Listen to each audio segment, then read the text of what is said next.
Hello, everybody. Welcome in. It is match day 31. Roma, Juve. So, just a little bit of housekeeping before you roll into this. I know a lot of you guys do catch the replay. You don't catch it live. Just a reminder, I put in chapters, so it's easy. I'm going to have the pregame, the postgame. Skip the intro. Obviously, you don't need the intro. I needed it. My coffee maker was acting. Everything was acting on my computer reset. Everything. So, you can cut past that annoying intro that's three and a half minutes long. Get into the post game, whatever you want. So check back in. If the chapters aren't there immediately after, wait an hour or two. I get to them. Sometimes I got to get up and, take a break after sitting here for a few hours. Maybe eat some food, something like that. So that's just a reminder. If you're watching afterwards, jump ahead, get to where you need to. Otherwise, for everyone else, please please subscribe. Welcome to the dive. Welcome to the match against table rivals. 3 points back. That's Roma.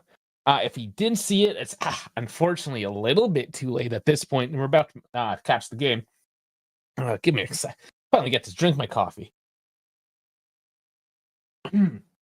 All right, so you didn't even get to wet the whistle first. So here we go, ladies and gentlemen. It is big match for us today. We're going to jump into the FOT mob as well right away. Let me just get it up here for you. And there we go.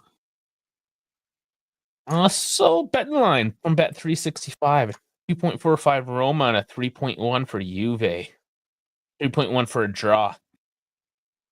It's tight. That actually is tight. The betting lines as well. That's what I predicted. I think a lot of people predicted that. I don't know. What does everyone else think out there in the comments? I'm thinking a 1-0. That's what I predicted there on Friday when I was there with Simon for Roma Theory. So if you didn't catch that, I mean, you can always go back and watch it after the match. Sure. Give it a go. It gives a good perspective. It's not a strict pre-game, for the match. We obviously cover some of it. But it's just a bit of insight into the Roma world, straight from the top Roma English-speaking YouTuber out there.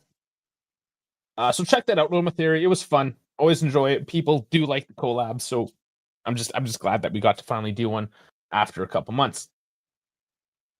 But into the FOT mob. Get to the lineup. That's the most important thing, I think, that we care about. I'm actually pretty happy. I'm excited. This is what I want to see. All things considered, sure, backline, this is who we get. Because of injuries, this just is who we're going to get. So Di Gregorio starting. Apparently, pulling a muscle there in training. He's with the team. He's in Rome, but he won't be starting today. So Di Gregorio, naturally, anyways, will start. So Kelly, Vega, Kalulu in the back line. Kalulu as well. Apparently, going to be signed on. Those talks are heating up in the media. So good to hear. I think that's a pretty club-friendly deal and a that's a solid center back. He's getting playing time. Obviously, he's happy. So midfield 4 of McKennie, Taram, Locatelli, and Weah. So you got the Americans out in the wing back. I thought that's what we're going to get the first game. We didn't. We saw something a little bit different. Up top, we have the trident Yildiz Gonzalez of Vlahovic. There's still Kolomowani, right? I don't know exactly what's going on there. I don't know if he's going to get playing time or not. He's clearly not the favorite one anymore. But regardless, he can slot into the Gonzalez Yildiz role there. He could slot into Vlahovic's role. We'll see what he gets. But in terms of a starting lineup, considering who's healthy, who we have, the formation that we're going with, who's in form, this, I believe, is it. This is the best thing we can possibly put together. I don't know if there's any disagreements there. And look at the bench. Yeah, we see here DeFarla getting the nod from the next gen, just to have a second goalkeeper in the lineup. Alberto Costa, haven't seen much of him. Cambiaso. Of course, coming off injury, he's on the bench. Rui Savona, Louise as well coming off injury on the bench. Coop Miners, we talked about him there on Thursday.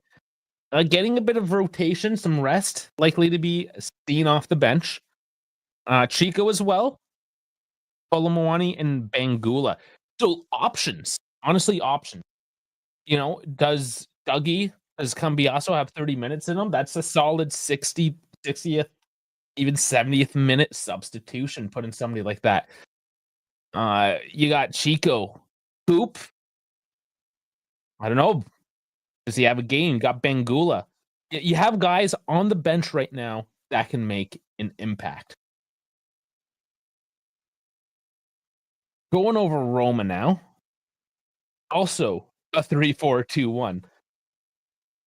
Which, I mean, you got Ranieri versus Tudor here, guys. Sort of within the same realm of coaching style, if you know what I'm saying. That's why I said old school matchup there in the thumbnail. It's just, I feel an old school game. Roma, Juve, Sunday afternoon, but Sunday evening, I guess, in Italy. The coaching, just everything. It just feels old school. I think it's going to be a grinder here with Svilar in net, Indica, Hummels, and Mancini in the back three, Angelino, Kone, Cristante, and Celik. Midfield and the trident of El Shaarawy, Dule, and Dovbik. Going head to head. Yildiz against Sule. That's interesting, right? I think Yildiz wins that. Obviously, going in defensively against Mancini, you got Celik there, fairly blue collar. Hummels. They're going to look to body Yildiz around coming in on that flank. On the other side, Indica, Kone, Angelino, El Shaarawy, you got a little more technicality there. Gonzalez is going to have to use his technicality as well to get through on that side. Speaking of which, El Shaarawy, Sule, not bad at all, but I'm going to say Yildiz and Gonzalez clear up top there. Same Kone, Cristante, not bad, but a Thuram Locatelli. I'm liking it. Angelino can be dangerous. Celik, again, I'm taking away a McKennie. It's the back line. Goalkeepers, Di Gregorio, any day of the week. Not to take away from Svilar, but it is our back line today. Will we stay tight? Like, we got our centerpiece is Vega, who's reported to not even stay at the club next season.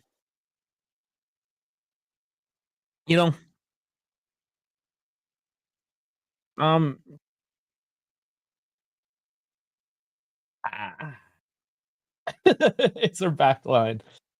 There's not a whole lot to say about it. There's nothing we can do. We've whined about Kelly enough. Kalulu's, I mean, he's good. Big is decent. I don't know. I just don't know. Roma going for 8 straight here. We're going for 2 straight. Igor Tudor is the new coach. Power up still in effect. I think it lasts for 2 games. I'm going with it. That's why I'm with the 1-0. We got about a minute. About time I get the old scoreboard up then.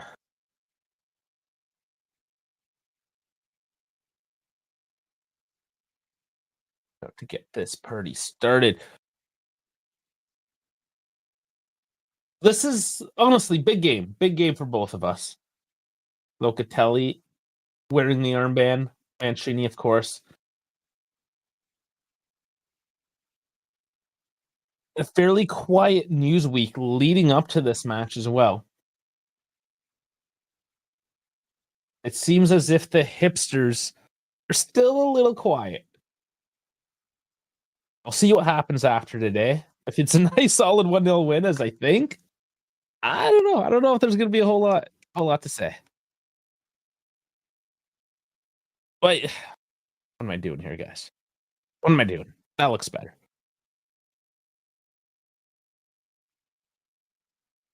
Oh, and the Juve anthem is being sung very loudly in the Stadio Olimpico right now. That's a good show. I believe that's what I'm hearing. I don't believe it. That can't be right. No, maybe I'm mistaken. I thought I heard one of the lines, but no, there's no way the Olimpico is that loud with Juve fans today. It is definitely the Roma fans. Okay, just about to kick off now. German Dave was going to join us today, but I guess his uncle's basement is flooding. This is the second time he's used a basement flooding excuse. I don't know if those are just the old German houses in Berlin. I don't know. I don't know what's going on in Berlin. Haven't been to that city. The house is shit. Going on, Dave. So he can't join us today. But we do have kickoff. Here we go. Starts off with Juve. And the stripes, both home kits, as we kind of suspected, just because of the colors. The clock is now synced. Here we go. This is the fight for Champions League, 4th spot. Both teams looking from the outside.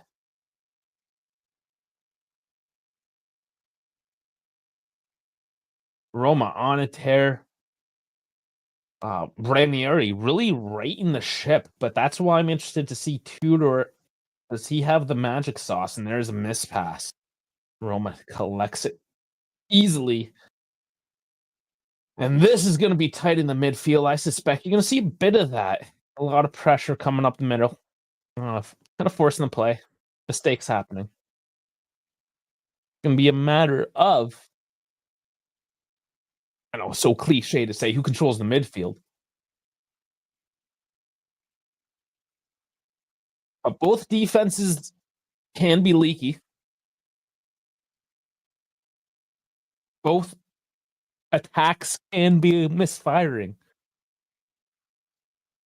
I just feel that this is really down to that midfield, and just not the midfield areas in particular, but as that ball moves up through the midfield and the congestion that I think we're going to see today. That might be a bit of the storyline, as both coaches are pragmatic.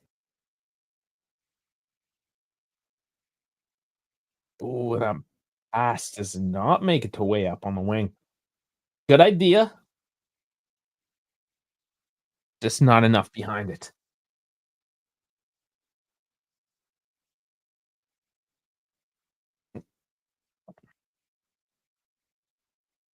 Comments are quiet today too, guys. Get in there. It's just like everyone's quiet. X is kind of quiet. The social media's quiet. Being weird. Oh, and a kick into the box. Villar saves out for an early corner. Good attempt. Way trying to dump one in from distance. Primo Calcio, quiet person. Did you get up for the race last night? Primo's big race fan. Yeah, that would have been 1 a.m. for us. Did you watch the replay, or did you get up for that, or stay up for that? Yeah, he did. Yeah, he did. Of course he did. I kind of woke up at 1 and forgot. And then I woke up at 2 and I'm like, it's too late. I'll just watch in the morning. Gonzalez goes short. It's cleared off.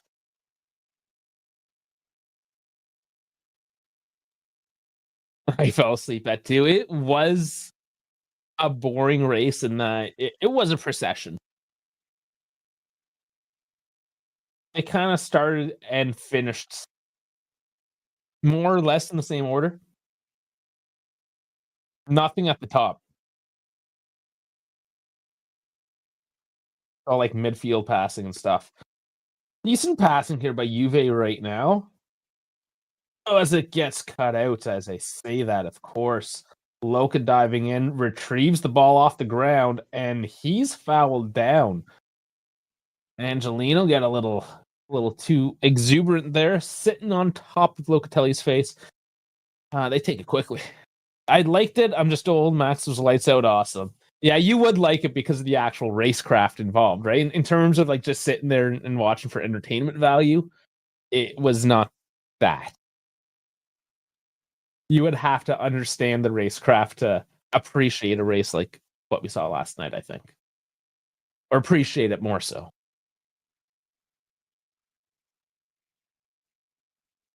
And a tricky track.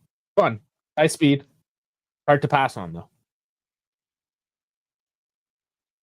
Yeah, great old school race, no tire management from that perspective. Yeah, yeah, just go.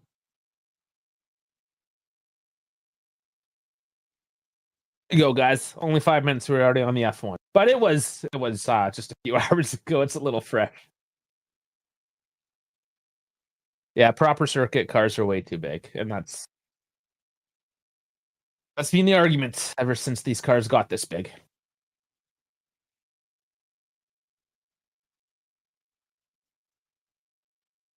Yield is on the corner, loses both his men. Kelly is trying to dribble. He's a defender. I don't know what's going on. And really, okay, so One gets fouled down. Bit of a heel clip, yeah. If anything, Yildiz got a bit of a foul too. I don't know. It's soft.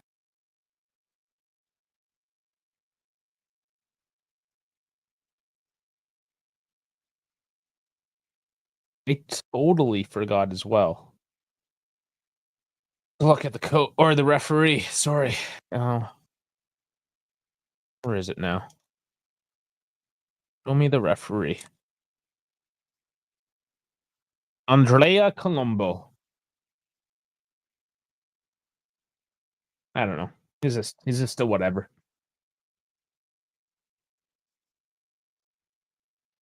McKenny working it up. Nico Duson on the right side, trying to work it around the box. Let's see if the creativity comes into play today, because Rome is not going to give space. Curled in, cut out. And that's more so what you could expect. There's a bit of curling balls out wide, trying to break the defense over the top from the outside, in and around anyway, but through it, because it's going to be messy down the center. Unless you get some Yildiz magic, something of the like. I don't know.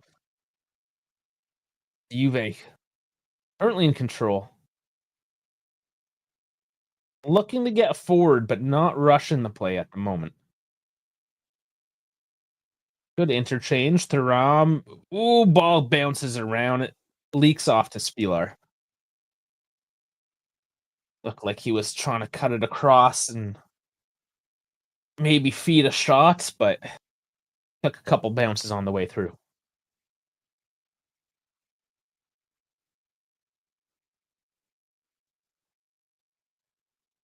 Spilar distributes down deep. Jesus. There's a bit tough there, Angelino and Vega going at it. Oh yes, through to Doosan. It was too heavy. That was way too heavy. Nico, come on, buddy. Oh, the pat. That was the feed. That was the feed right there.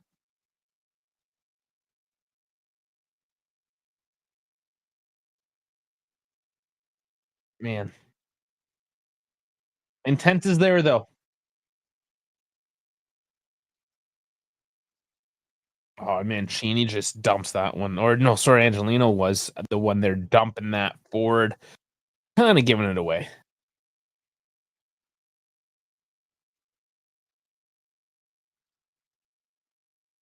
I like Primo too, how you said you're a quiet guy until you get angry on the internet. Or until you speak on your podcast. I don't know how quiet of a guy that you really are.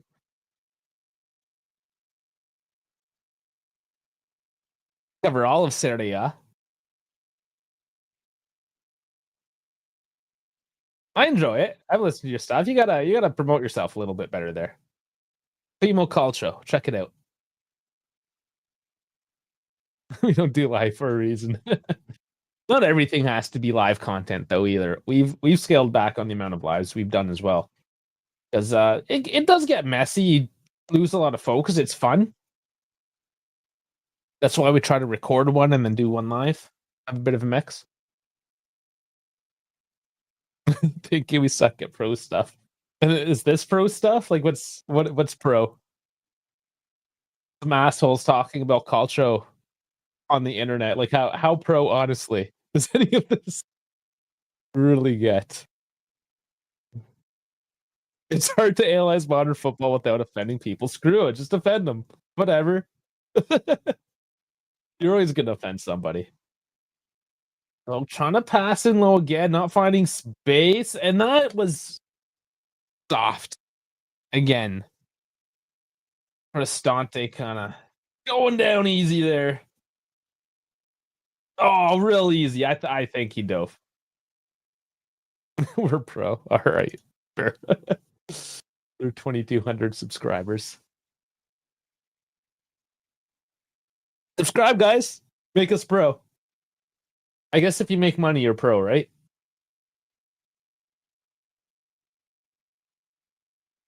If that's the threshold of entrance.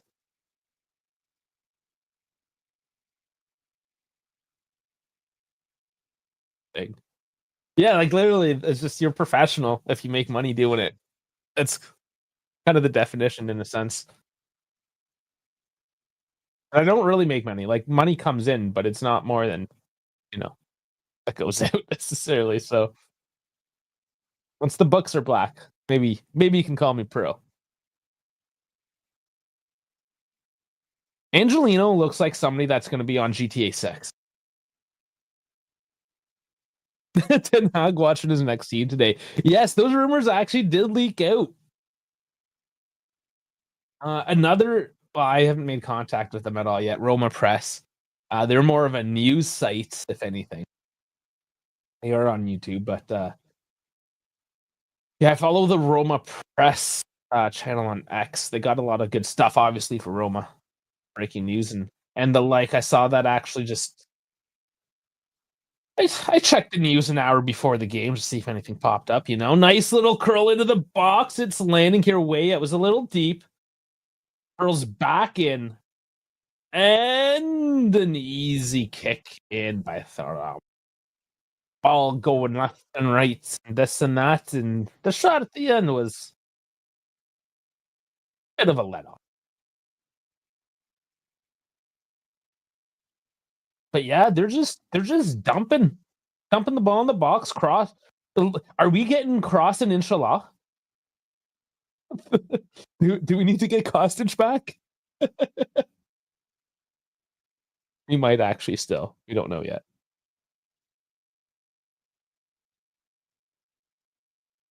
Maybe an on call on the play there. We'll have to look back on that one.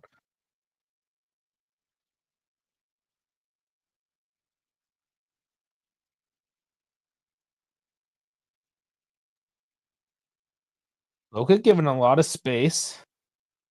No press by Roma.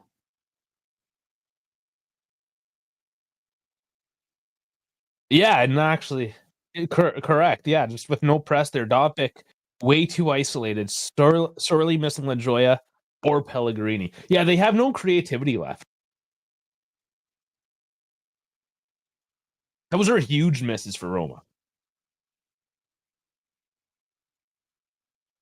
And like for all Juve's faults, we're still not easy to break down necessarily, right? When you don't have a creative outlet. Yeah, we make our mistakes and weak on set pieces. But in open play, if you don't have your Dybala, you're in for a tough time. Dybala is Roma. Yeah, he's turning into more of a Roma player than anything else. He's kind of matured into the role there.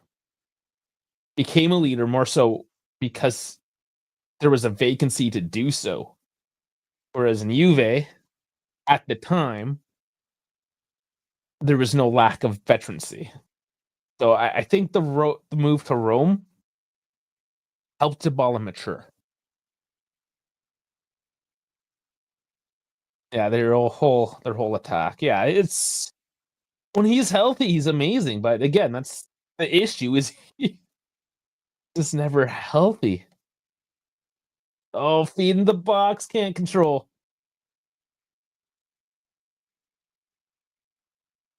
Yeah, that was messy though, Primo, if you remember, right? With the wages. I'm not saying we handled it the best, but neither did Dybala and his used car salesman agent. I think honestly that's the problem is having your cousin as your agent. That's what screwed him over. Now they're crossing to a box, getting deeper and deeper.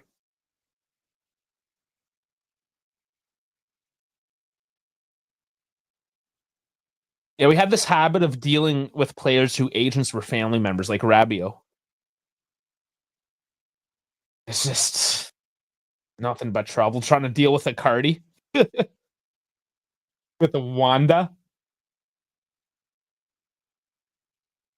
Issues with egos. Yes, absolutely. Oh, nice cut. Not enough. Nico just runs out of space, but one back by Weah chips it over. Yildiz can't get an or sorry, Vlahovic can't get enough of it. Very congested in the middle or nearly. Red Tudor report the Roma leading up the top of their own box. Yes. Yeah, no, that was kind of what I pre-gamed is the midfield's gonna it's gonna be just a slow, messy game because of the congestion in that midfield. Juve are doing fairly well to probe and get down low. It's only been 15 minutes, and they've had some looks. So fairly positive overall, but yeah, definitely more to do here.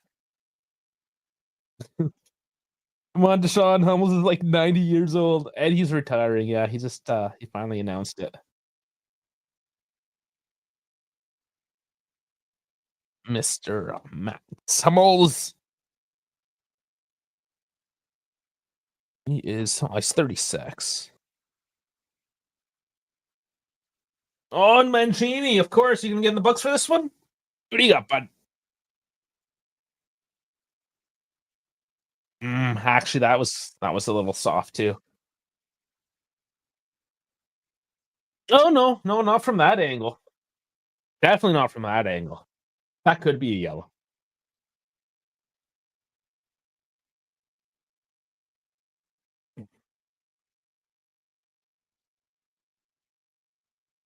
Oh, nice feed forward now. Too heavy. We need to be cautious about every counterattack from every team, though, do we not? But I think with Tudor now, we're a little more capable of absorbing that counterattack more so than whatever the fuck Mata's 272 vertical bullshit was. I have more faith in the Tudor lineup with the back three and the wing backs kind of collapsing in and everything. But obviously, yeah, still dangerous nonetheless.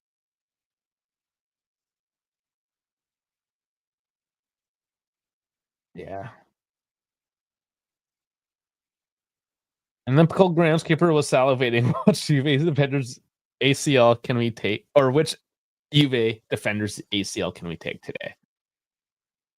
Doesn't have to be a defender necessarily. Remember Chiesa.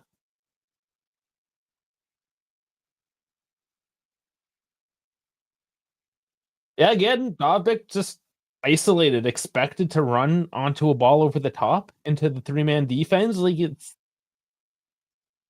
Dobbik is not that good to just be isolated like that. He's not big enough, not skilled enough.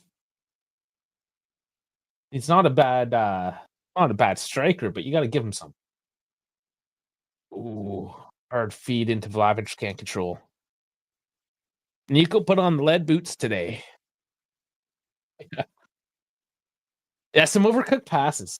It's been a bit of a theme, and I get it.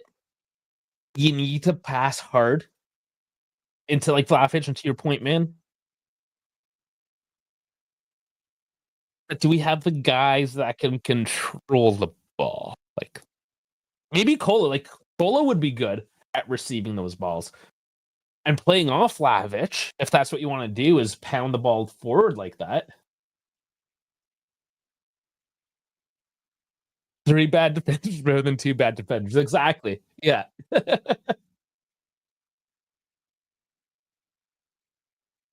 Really not liking Weston in that position either. He hasn't been too good today. I'm not gonna lie. You are correct so far. 20 minutes. We'll see if he kind of grows into the role. One thing to keep in mind, cut him some slack, is he literally plays every position. You do have to give him some time to make those adjustments as he goes from one to the other and the other, right? He's probably more likely to adjust quicker than the next guy because of his versatility. You're gonna need a couple weeks for him to really start cooking with that. I think he's serviceable, but he's not cooking off yet. Yeah, true. So he can play any position. Yeah, that's good and bad, right? Because now he's in a new position, kind of rolling her back from the beginning again. I think it's lead feet from Nico, J-Car, not the boots. Nico has his days. Some days Nico does look all-star. He has his moments. Like the Battle of Sule and Yildiz. Yeah, they're kind of going head to head. That is a cool matchup today. Very tactical, right? Like this is not an exciting match. Again, kind of like the Grand Prix last night. You know, from an entertainment value, maybe not the most exciting, but from a technical, tactical value, yes, there's a lot to appreciate here. I would like to see some attacking brilliance at some point today as well. That would be nice. I do not want to necessarily have this be 0-0 because that does just suck. Let's be honest, right? Unless there's some genius going on. Let's see. Let's see how this plays out. It's still early. If you want to show, go to the circus. Say we bench Kelly and play McKennie in the back three then. So from Tudor, this was last week. He's looking potentially, if he had to, play Locatelli, Savona, or maybe this is your third option. Is Hill or Gil, like GIL, but I think in Spain you don't use G, it's Hill, whatever. Anyways, you got this guy in the next gen that has been on the bench throughout the season, off and on, just has not had any minutes. Potentially getting a debut, but yeah, like McKennie to go back there. I think there's other options at play before he does that. Yeah, Primo, you would love a match like this. This is your style. I like a little balance. I'm an in between kind of guy, right?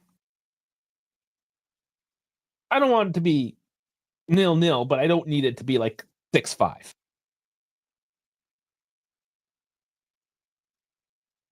I like running on. Ooh, he was going out of bounds. It's out for a corner now. I thought he would have let that one run out, but no. Here we are. Roma gets a chance. Okay, maybe it was. I don't know. It was tight. He was playing it safe in any case. Corner coming up.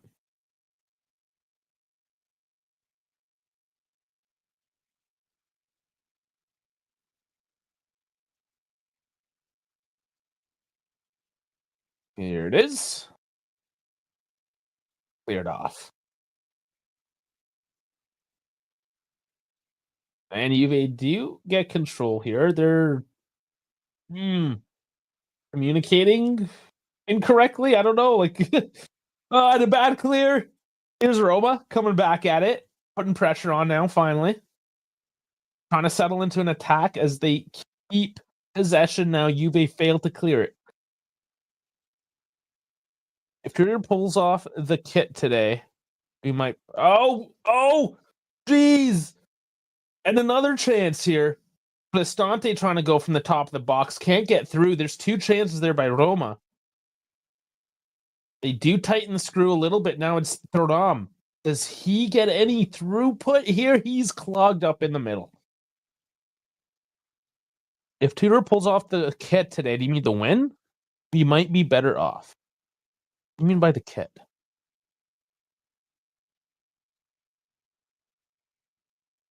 So bad at defending. Well, we have bad defenders.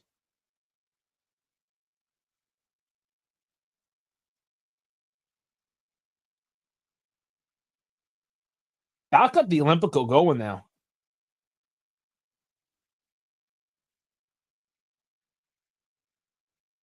Oh, McKennie missteps. Oh, no.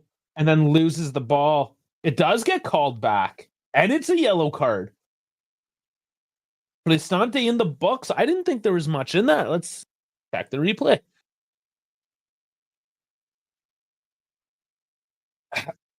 This ref today is just. Okay, here's the replay.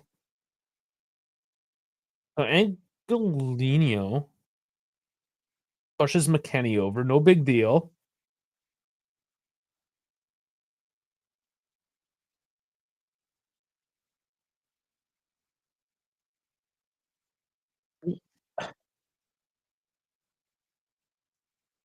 I don't know. Yeah, okay. So Primo's saying it's not a foul at all. McKennie just lost his feet. I'm really trying to see where the foul was in any of that. Kalulu celebrated for being out of position.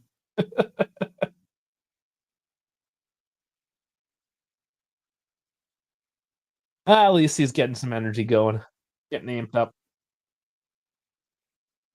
Nico having some words with Locatelli here.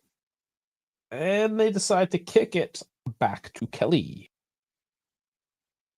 Oh, the foul's on Nico. Yeah, well, they didn't show that part of it. Oh, Cristante face mask Nico. Okay. That makes more sense. Oh, nice cross. Off to Weah. Bit of space on the left. Roma coming in deep quickly. The cross in. Nico off the crossbar as it's tipped off by Spilar, who then collects any chance of a rebound.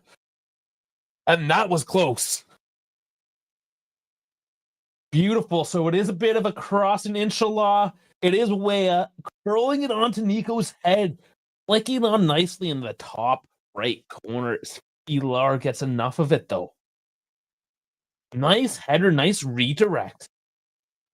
Lots of skill required on that one. Well done.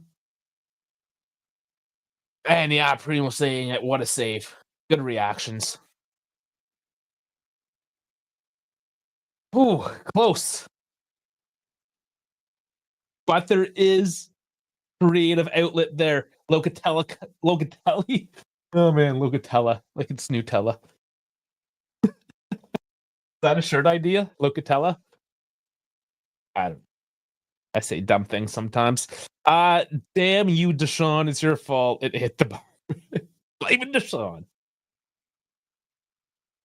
No memes yet today, at least. Yildiz now, and he can't find. Loca sliding again. He's sliding all over the place. He misses this time. It is a Roma collecting Hummels in all his experience, calming thing down, moving up the pitch. Now Kone. Oh, and just enough of a deflection. El Shawari does not get it cleanly. It's still Roma though. And from downtown, Cristante gets chopped out. Lulu with the crucial touch. Yeah, that was just enough to slow that attack that it was otherwise El Shawari. On the keeper alone. It would have been in. I mean, El Shawari, not the greatest guy in the world, but you put him on one to keep, he's probably going to score. And there's Kalulu on El Shawari. Free kick now for Roma. That was see, that was a little. mm, These fouls are really, really soft, just in general. I suppose I shouldn't be too upset in that there is that consistency in how the ref is calling things today. It is on the soft. Zule's taking this free kick.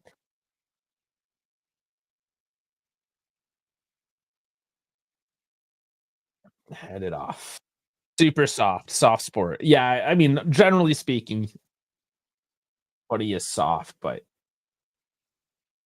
oh, Di Gregorio can't hold on to it, and now there's a call here. Mancini. So the ref having words with an angry Mancini. Let's see what happens here. So Di Gregorio comes up.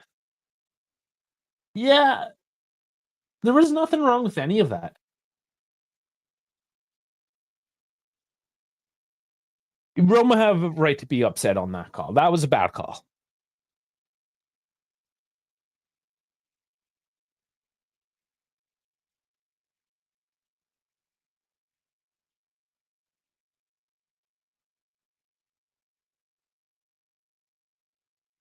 Very little quality from both sides.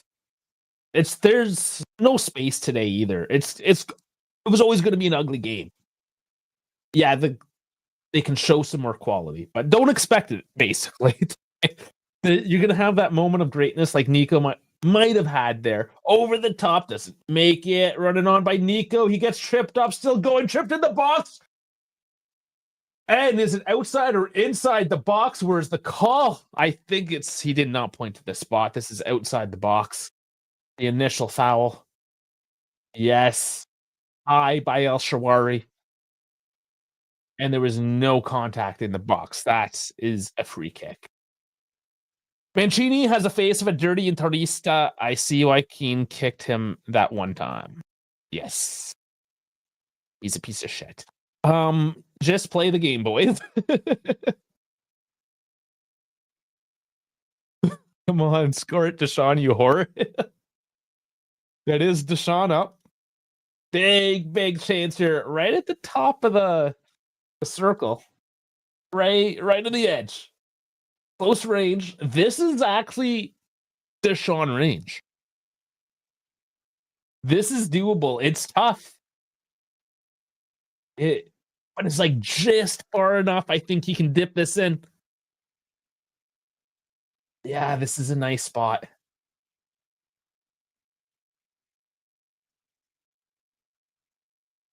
And straight to Spieler. Gets it through, but it's too direct. Didn't bend it. Too far away from the wall, not enough bend. Dule running up, getting past his man, and runs himself out of bounds. And Sule, he's slow to get up, but he's all right. Oh, yeah. Yeah, that's a Juve.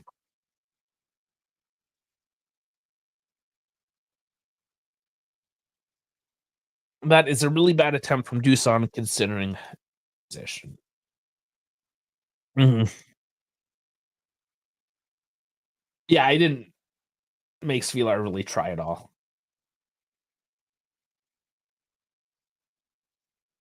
You want to get some movement at least out of the keeper, try to get him to fumble something. Nico cutting in and tries it from long, big deflection into the arms of Svilar. Maybe Deshaun has low confidence on account of his tiny PP. Have you seen it? I don't know. He managed to get a hotel room with 8 women and 2 dudes.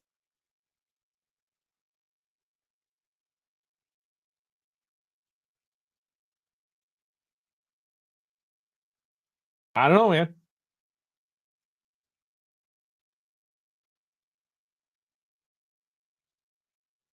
Son has the ugly prostitutes on lockdown. And then thinks Tony would have scored it with his third leg. Oh my, Tony isn't scoring anything unless it's a header. Sean was there for the dude. Billing more than Muhammad Ali ever did. Oh fuck, guys! I haven't heard that one yet. I have a good one, but I'm not allowed to say that one on YouTube.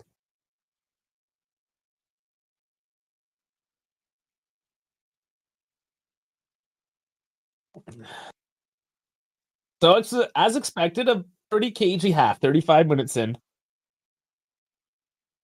I feel though that this can be one of those games you see a goal late in the half because it's so cagey. Something slips, people tire out.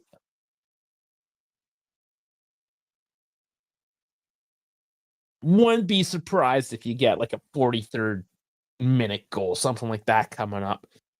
Lulu. Bad pass again, but we get lucky. There's and like we mentioned Locatelli again. We talk about Locatelli playing as a center back. He kind of does.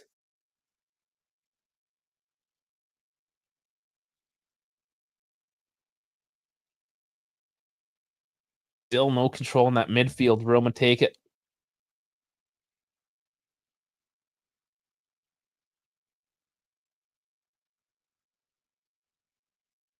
Loki gets his head in the way of that pass. Kalulu kicks it downrange. Vlahovic takes that was a handball. Ah.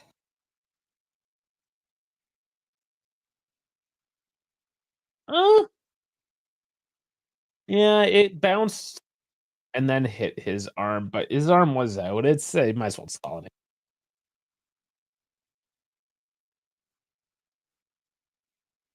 Easy with the tugs there. Vega pulling Dovbik. And wow, cross in onto El Shaarawy's head. Little redirect makes Di Gregorio jump down to his right corner. Out for a corner kick. And Roma getting another decent look on this one. That's actually not a bad header at all.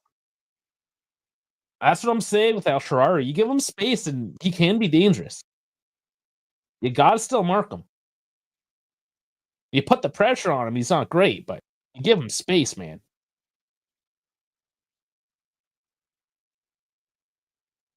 Lulu, you can't get beaten there. But remember, like he talked about this before his injury as well, that even though he's not short, he's not huge. He's 5'11", I think.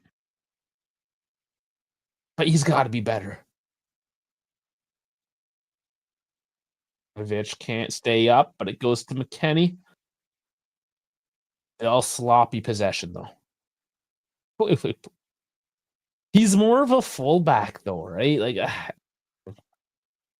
again, he's serviceable with what he has. You put him in a lineup with, say, Bremer and Gatti, it's a different story. But you're in a line with Vega and Lee. And then you get the same situation with Gatti, which people are trashing on him when he's trying to do way more than what he's actually paid for, like what his actual skill set is. So I don't want to be too harsh, knowing that just the back, like Kelly's the only one in the back line I'm really gonna trash on. And the other guy's perfect, no, but the other guys aren't necessarily lined up for the best chance of success because of the situation, the injury situation that we're in. I'll just finish work to have my boy Deschamps to score a goal. We hope so, my man. Welcome in from work. Welcome to the show. I was missing you, doll. It's unusual not to have you around. Can't get beaten there by El Shaarawy like that. Dobbik is excusable. But Kalulu just loses to everyone. he just does not jump. I don't know if we have some sort of stereotype, perhaps, if we're racially profiling him, but the man can't jump. Here he is now on an overlap, though. Crosses in, doesn't land. Loka, and puts it in! Loka on the volley off Kalulu. Fuck yeah! Fuck yeah! There you go. Locatelli from outside the box. That's the shit I want to see. Midfield bombs down into the net. No fucking chance by Spilar. That was huge. Oh, I want to see this one again. So McKennie feeds it down to Kalulu real deep. Pops it back in. I think that was El Sharari, heads it off, and Locatelli just drops right to his fucking swinging foot into the fucking edge of the net. Oh, man. Oh, yeah. Oh, you're not saving that one.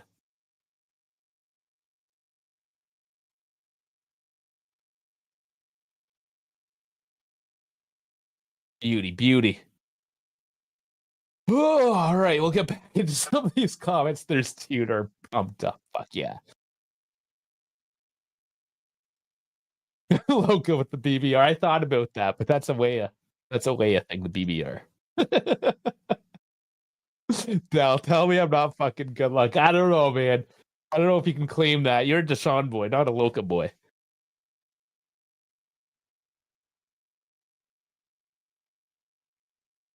And to get back to Kalulu, since we were trashing him just before he assisted in creating that goal there. That is more of what a Kalulu is. More of a fullback running into the attack than being like a staunch center back.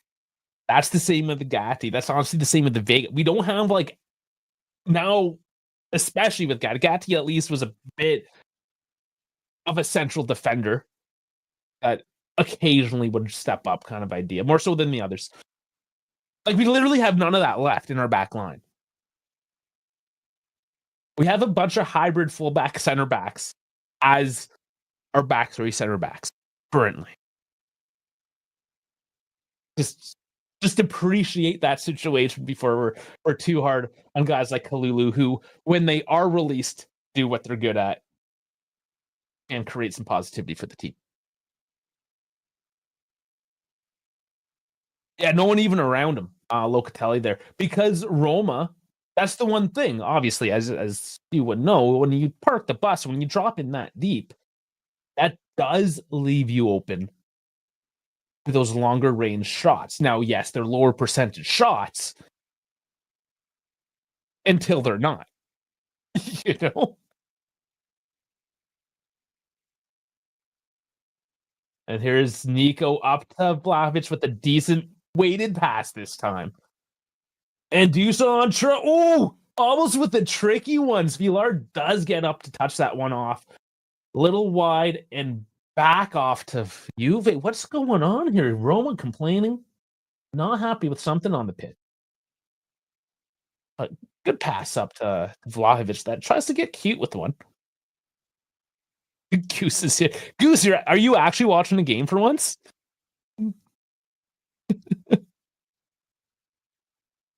Oh, you kidding me, man? That was Mancini coming in heavy on Yildiz.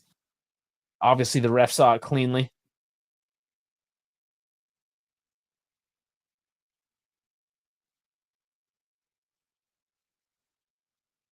I guess I was right if I want to glaze myself a little bit. I did say if a goal's going to come, it would be late here. And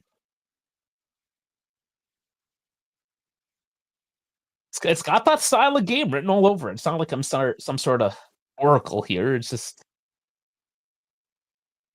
that's game.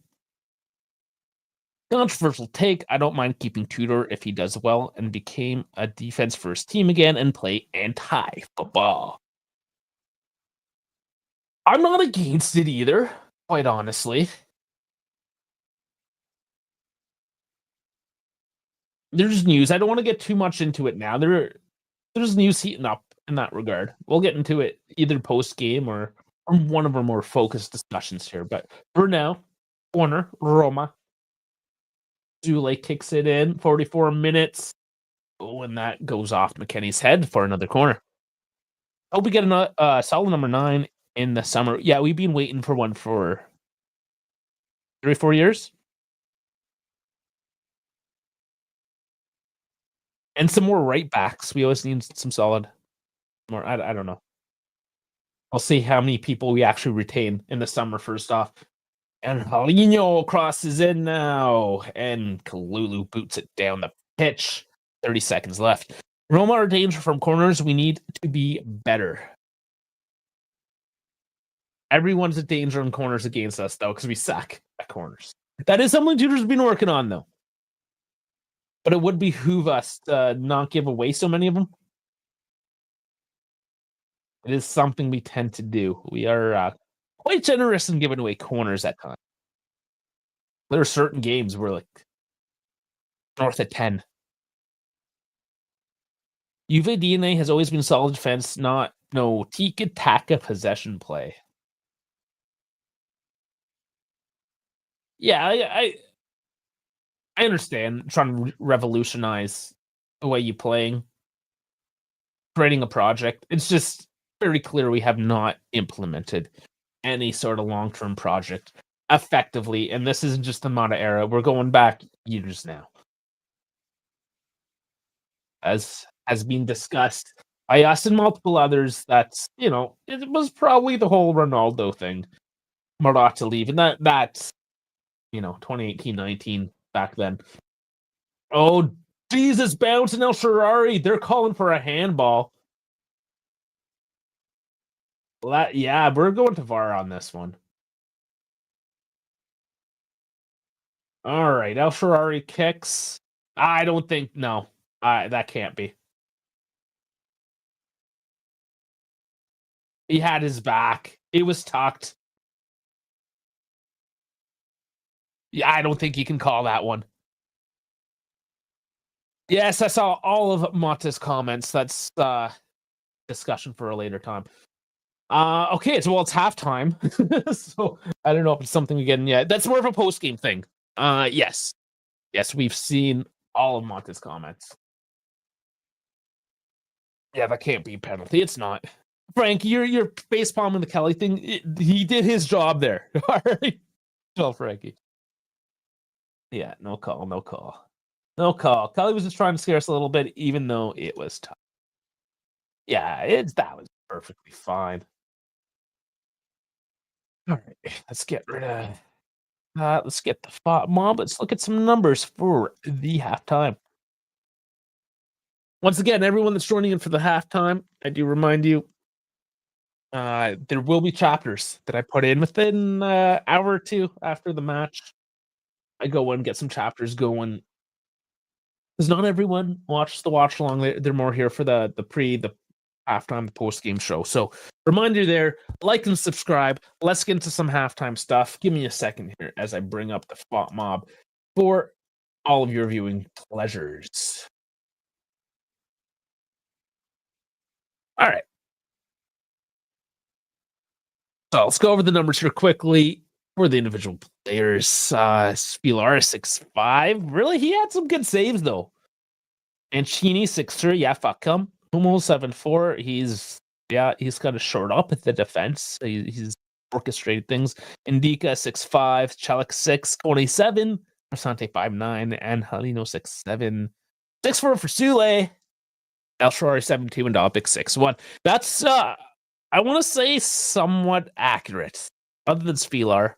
Doesn't let a goal in. But El Shorari showing up today. Angelino a little bit. Cody's definitely being involved, and Hummels has been solid for the most part. The rest of Roma has not been that great. Is it because they're missing Dybala? Is it because they had zero creative outlet to allow these players to even do what they're good at? Regardless, other than El Shaarawy getting a couple of looks, Roma hasn't necessarily looked that great this first half. Mata's comments make me feel so much better about his departure now that not that I wasn't happy about it already. Yeah, give some credence to it. Ndika was an unfortunate name. He's from Cote d'Ivoire. So, I mean, it's probably not as weird over there, right? Jeff saying was good half. What a goal by Loka by BJ. Welcome, BJ. Jeff, if there's a call-in, then I'll see you guys soon. Maybe. It depends, honestly, on the other guys today and how things are going. Because life happens sometimes. Yeah, Dave's not here. So Juve press is suddenly working. Yeah, because you need ambition, which clearly Tudor has given them. There's definitely a level of ambition. They absolutely need Dybala, at the very least, Salamakers. Yeah, none of their creative outlets. And Angelino is pretty good. He's decent. Yeah, he has his moments. But he also has his moments where he's makes you wonder. He's all right. Okay. Let's talk about the guys we care about here. Now, Juve. E. Gregorio with a 6.1. He had one big save. Other than that, pretty routine. At least 7-4. Vega 6-8. Kalulu 7-1. Yeah, Kalulu out of position a couple times, losing out on headers. Not awarded directly with that assist, but essentially created it. He had a good, okay half. Yeah. And Kelly, honestly, I don't. Can anybody pull up something against Kelly? He's been decent this half. This might have been his best half so far under Juve. Weah 6'9", Thuram 6'5", Loka 7'8", McKennie 6'2".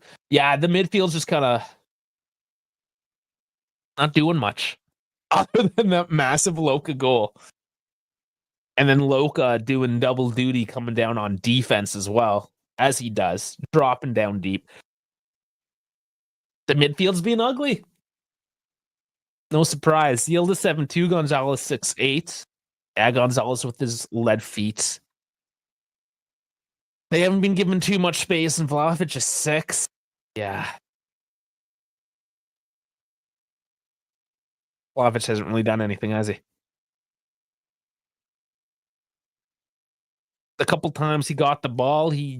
There's one time he tried to get cute, put a shot on net. I don't know. He hasn't had a great half. Honestly, Vlahovic, if he's not getting subbed off here in the second half, he continues as is, I'll be very, very surprised. I can see Chico coming on for Gonzalez. Maybe a Savona on for Weah. Cambiasso, of course. Oh, they just updated. They gave Thuram a 7. All right.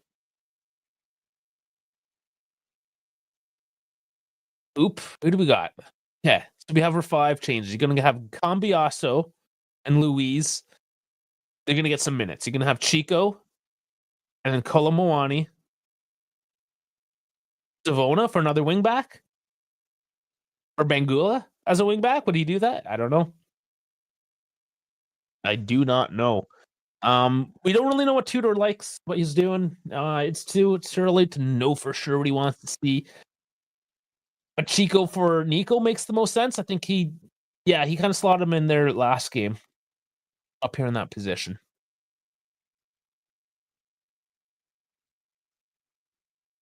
All right, back into the comments. You guys are getting ahead of me. Nico playing behind the striker with Yildiz is better than him playing as a wingback.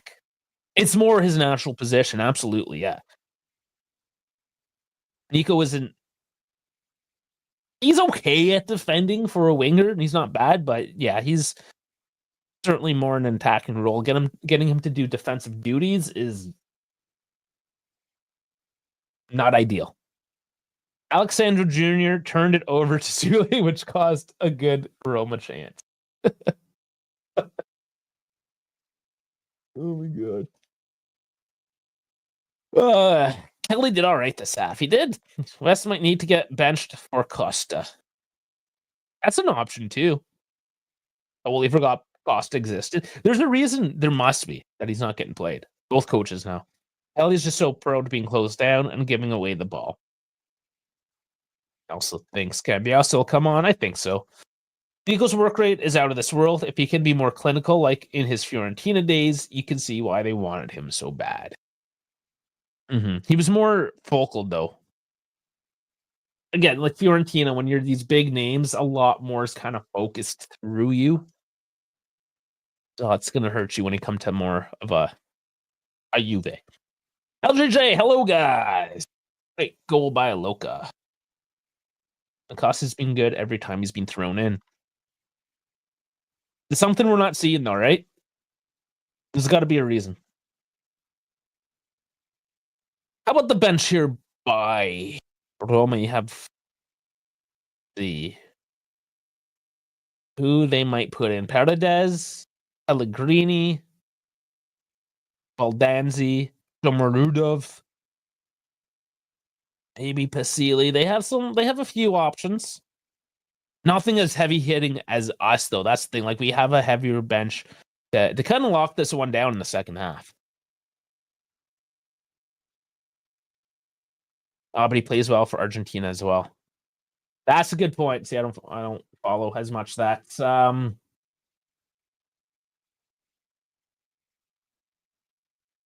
Argentina, I suppose you can argue that there's a lot of class that he's playing amongst. That could be a factor. But yeah, you're right. You want to see him get more clinical for Juve here. We still love Paredes. Really? Why? I think Tudor has interturned playing well.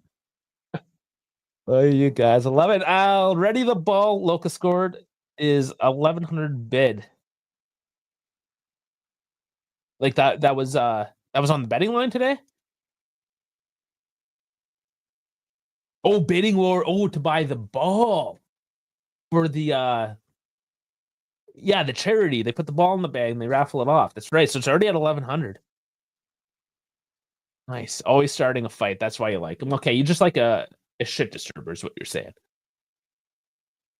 Gotcha. No, it's good to have one of those guys on your team. I'm not gonna lie. Okay, more stats here.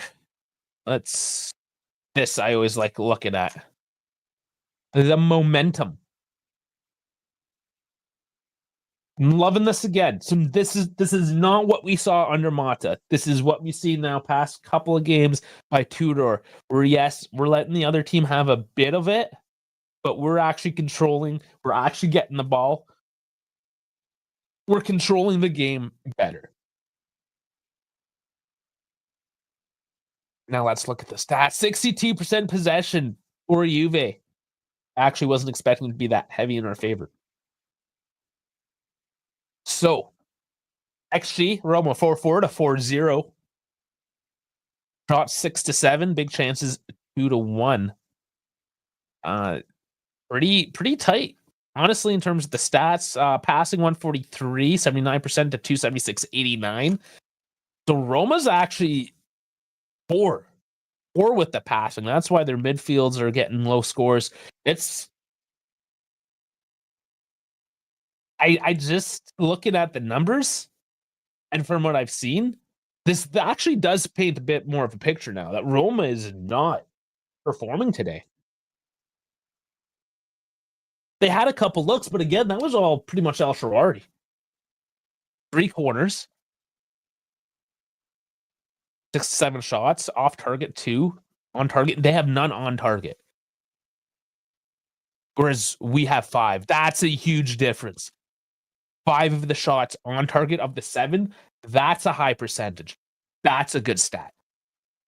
And then hit the woodwork 1, which that was a save. That should honestly be 6 shots on target because it was saved by Spieler. I'm calling that 6. 6 for 7. 2 of those shots inside the box, 5 from outside. Of course, one of them being the goal. Like these are decent, not great, decent attacking stats. Considering it's only an XG of 0.4, but also considering we got a goal out of it. I'm happy actually looking at this compared to what we saw with Mata. Just looking at the numbers, I'm much happier. It may not look as pretty if losing was ever pretty. I don't know, but all right, back into our comments here. Primo saying, imagine the type of loser you'd have to be. Son, this is the ball that Locatelli scored in a fourth place match when I was your age.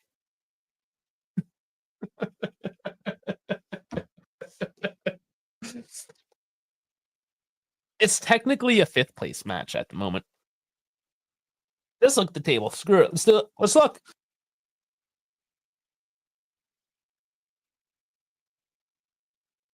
Oh, we do go into fourth. Okay. I should have, yeah. Okay.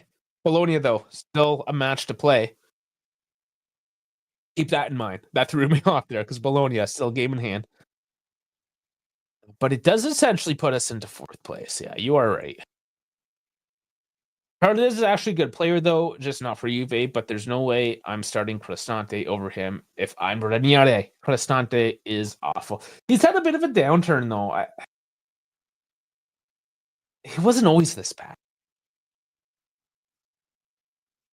Roma need to bring on Salamakers. They do have two good chances. I didn't even see him in the lineup. Look back here. Yeah, that's right, because he's suspended. Totally forgot about that. Yeah, he got too many yellows. So he's not showing up. So between Dybala and Salamakers not showing up today, that in its sense, like they had Pellegrini. He's coming off a bit of an injury too, I believe. So he's not necessarily 100%. But he probably should be seeing some game time today. What happened to that Saudi right back that Roma has? Ooh. This guy? Anas Salah Adin?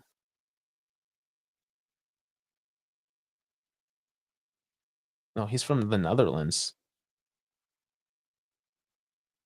I don't know. That guy didn't have any skills, so Primo knows. Yeah, see, Anthony saying Pellegrini just recovered from an injury. But he is dressed, so just like Cambiasso, just like Dougie Luiz, I expect to see some minutes out of him.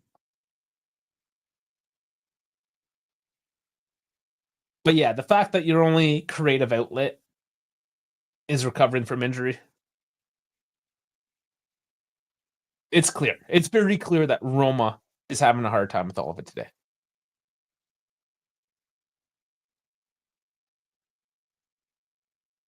Oh, Pellegrini is right here. Let's put it away. Pellegrini.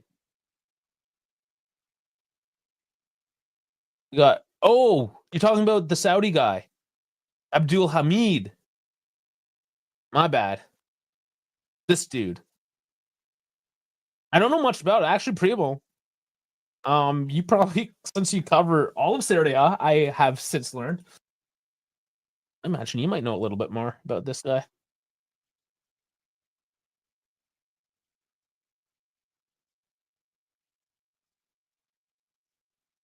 Yeah, they're back on the pitch. I'm gonna get rid of this FOT mob. I'm gonna get the scoreboard ready once again and get ready for the second half. 2 wins in a row. Do we break the Roma win streak? 45 minutes will tell.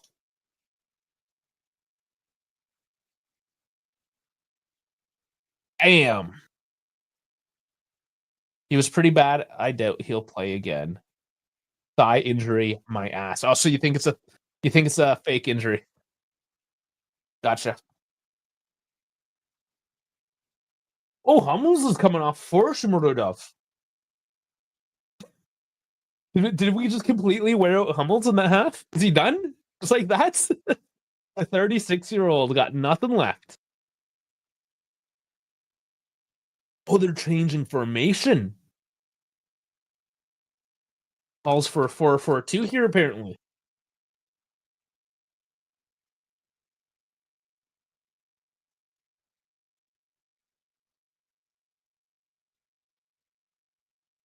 Anthony coming and saying about Abdul Hamid.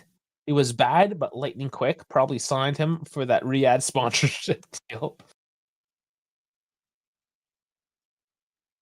You might be right. Honestly, you see these kinds of things. I like it. Good Ranieri. As in like it's a dumb move, but you like it just from the footballing sense. And we start off. I gotta reset the time. Jeez. All right. Give me a second here. And I'll link up in 3, 2, 1. There we go. We are synced.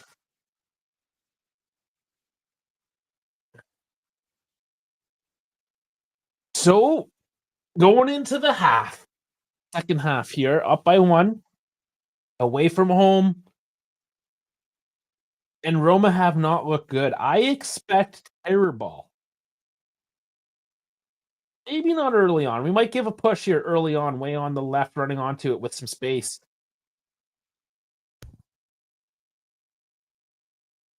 Bit of lack of energy coming from the crowd from the pitch early on. Very tentative. Let's see here as we pass around inside the box. Yield is just probing, can't get the pass through. Roma deep still, and that pass leaks through Blahovic, and Roma will collect. Trying to get off this pressure here that Juve are trying to lock in down quick here. Nice, but in and a callback. That looked pretty soft again. To Lulu. Oh, there's the Bala. Geez, I thought that was like a teenage what's the word there? Cheer squad. I thought the guys from the cheer squad and they're in that tracksuit and that flowing hair.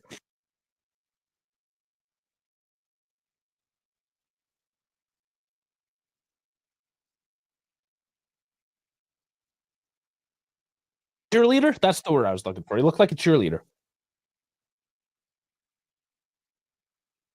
Give him like a baton or something. Totally fit the part.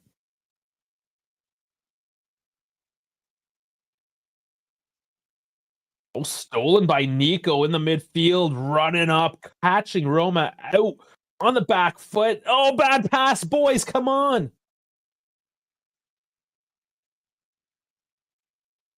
Man, you got to settle her down a little bit. It was a good counter now. Sloppy pass. So we're confirming a 4-4-2 here for Roma.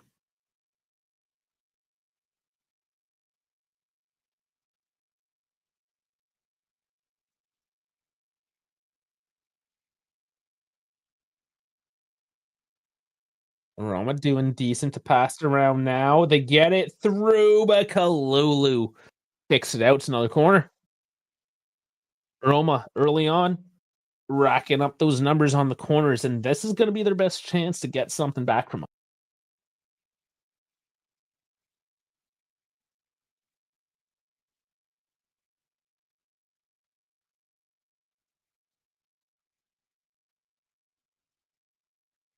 We'll see if he can defend another. If we come clean for a couple matches off corners like this, maybe we have turned a leaf. Let's see what happens as Di Gregorio gets the initial save.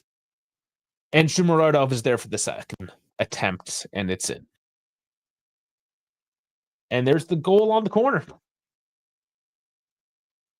Spoke too soon. Jesus Christ.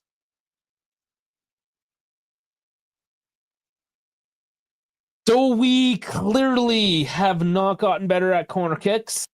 Defending them, that is, and it is 1-1. Cross in.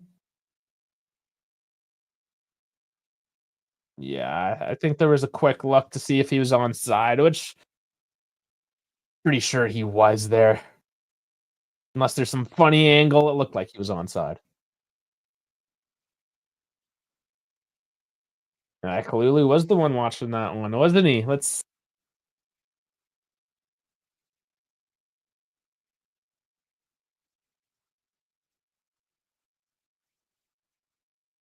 There's just not.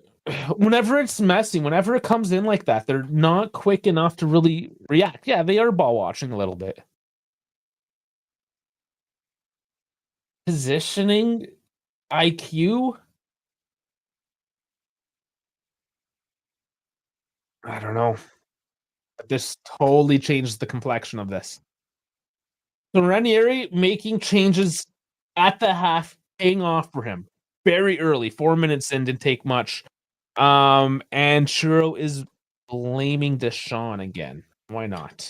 What is IQ? Primo Calcio? Uh, Certainly do not look to the Juve community for any of that. That's for damn sure. We don't have much of that around here.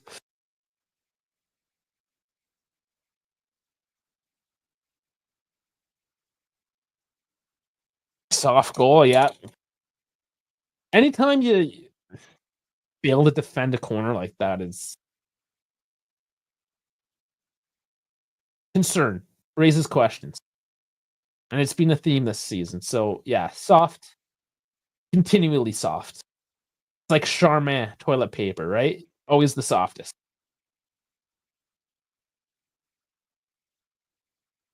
Bit of movement coming from Roma now. Have they got the pep in their step? Are they back into this one?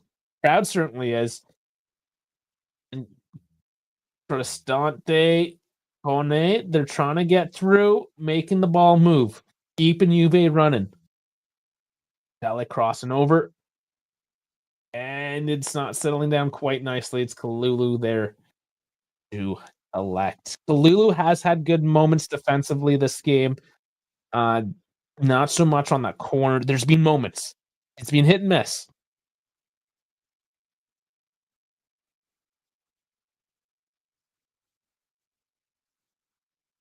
Shit happens. Time to butch up. As Anthony says, collapse is looming now. If this was a Mata team, absolutely. We don't know yet as a Tudor team. This could be a matter of absorbing that pressure for the 5-10 minutes as that momentum swings. Got to temper things down, regroup, and re-attack. This is the first time now in this situation. I mean, not really. I guess you start the game tied, but the first time you're conceding now under Tudor, this is the first time we're going to see that reaction.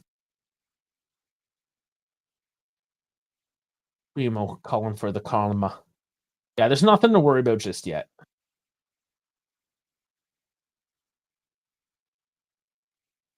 I mean, hurts to get scored on late, hurts to get scored on early. Still fairly even match between the two teams. Again, we got better options off this bench.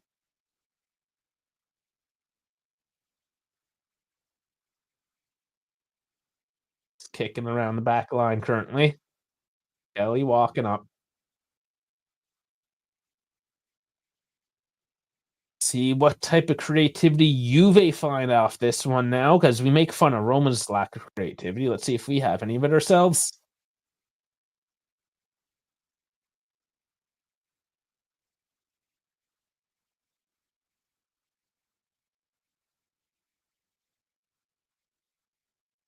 Ooh, decent. Vlahovic can't stay on his feet. Roma lacks just as much character and class as we do. Yeah, a lot of talent, like even Milan this year too, right? It's interesting. Oh, and that should be Juve's throw-in. Yeah.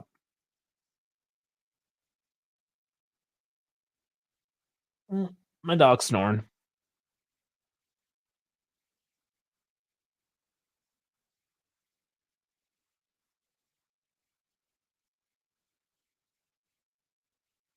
They're all walking up. It's starting to swing Juve's direction again now.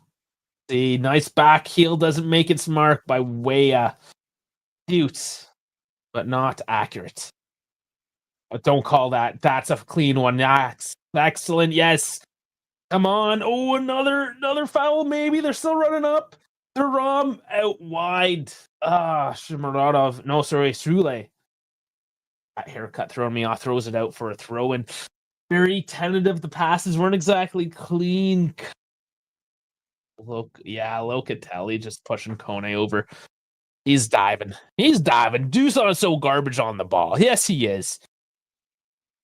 Honestly, we need to see Colo. This is a game where when he is on the touchline, so maybe, but this is a game where the ball control of Colo can certainly open things up for like Gildas. Like play bit as a false nine, right? You know, you put Colo on, and you can get Yildiz and Nico to bomb forward. As you know, you hold that ball centrally, and you have your outlets. Colo could do that. He's your only other option. Anthony's yelling, "Take Dusan off now." Yeah, like we got to look at these options, right? How are we gonna work with this? You take him off. You put Colo. You make any other changes up there? You can put in Nico. I put in Nico a little bit later on, especially that you put Shomorodov on. You took out Hummels, so you have a bit of freshness there in that back line. You want that to wear out a bit more as you put on a fresh Chico to run at them.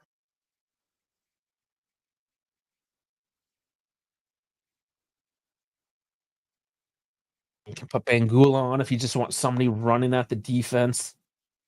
Fresh wingbacks. Our wingbacks have not been hot.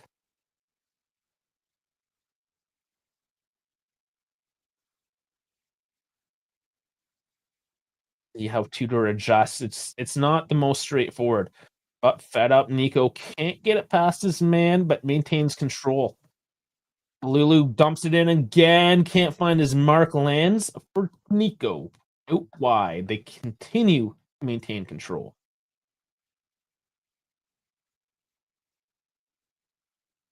Decent from Juve at the moment, but they got to find the lane.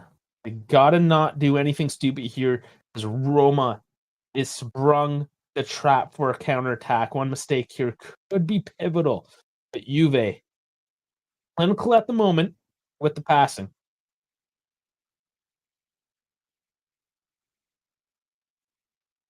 The edge of the box, they still can't find a lane.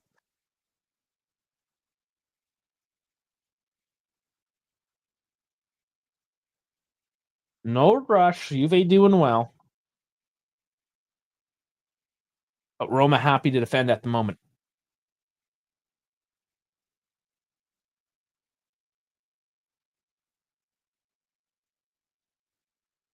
No press up by Roma either. Nice.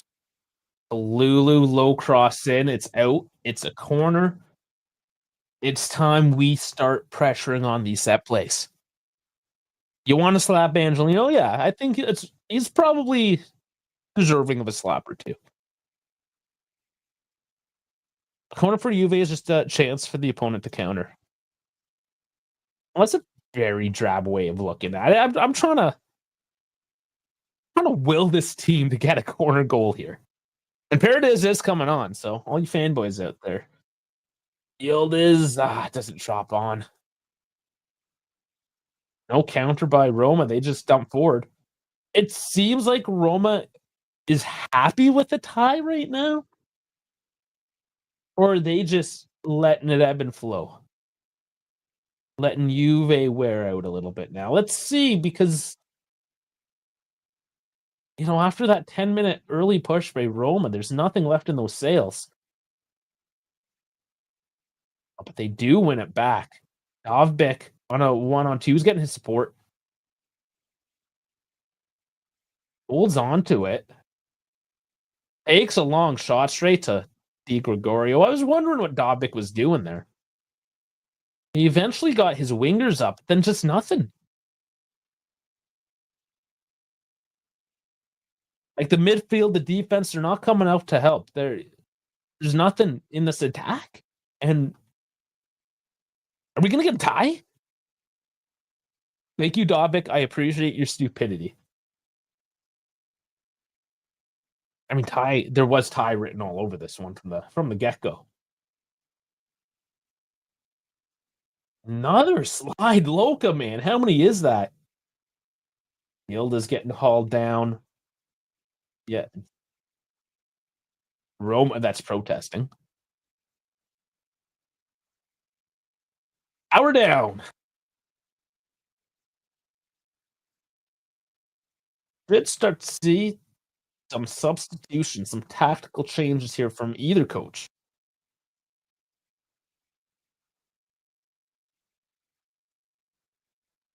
Good old half hour to go.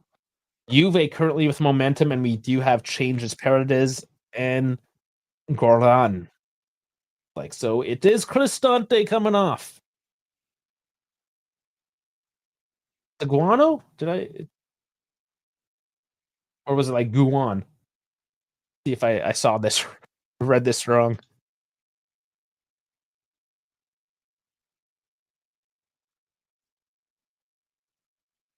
Guarna Duat. So it's not Guana, not quite. Or guano, that shit that you eat.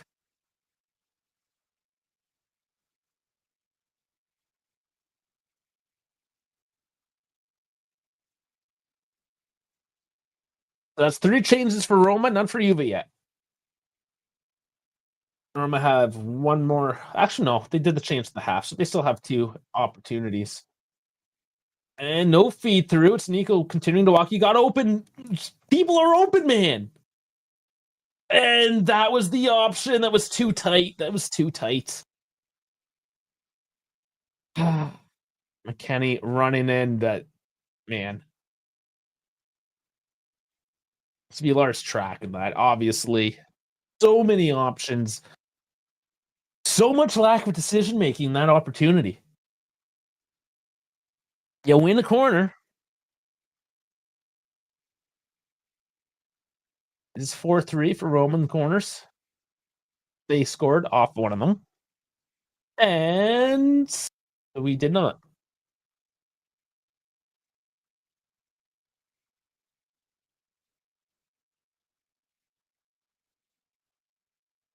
And there's a foul against McKenny.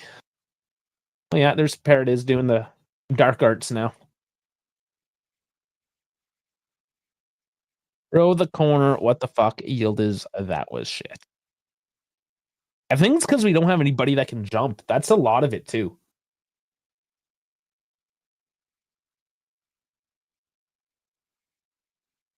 Delivery isn't always great. Yeah, Nico just body checks. There, or Goran. What's his name? Guano? That was Kone. Oh, man.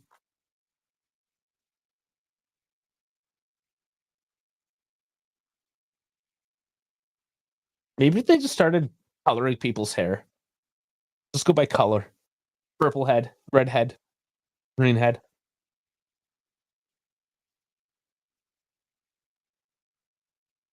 Or they can give me like 1080p. So it's not a bunch of fuzzy afros. You know? Oh my lord. How can Juve possibly win without Lord Mattia, savior of the Olimpico? That was like so 3 years ago. Yes. The goal still resonates. There's the day Chiesa. Where's ACL?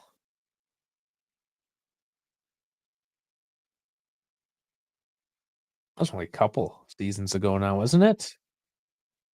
What year was that? I want to say 22.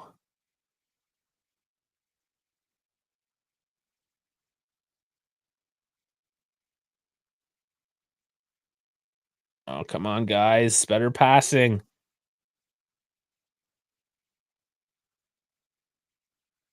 The Americans today are off. Being a little heavy with those extra tariffs put on them today. And what do you get? Savoni to put Bangula in there? Chico? Who do we get? We definitely need a spark on the wings.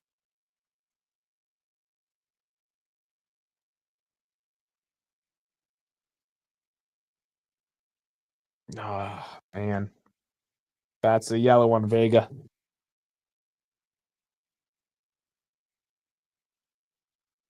I mean, it's heavy. I guess just because it's a heavy challenge, that's an immediate yellow for this ref. Take another look. Yeah, it was a little aggressive.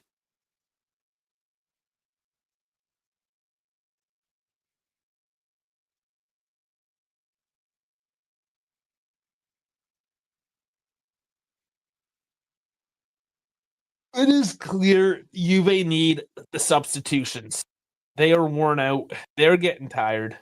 They're getting sloppy. Rom, though, he's doing well to lose all his men and finally gets the call. Just tugging him around.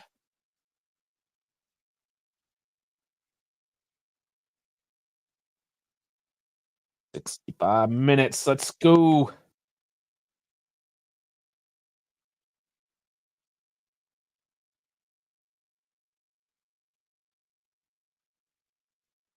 I don't know if Vlahovic was even on side there, but he still got pushed over like a bitch. Man, Ellie actually did really well there to cut that pass and that run out.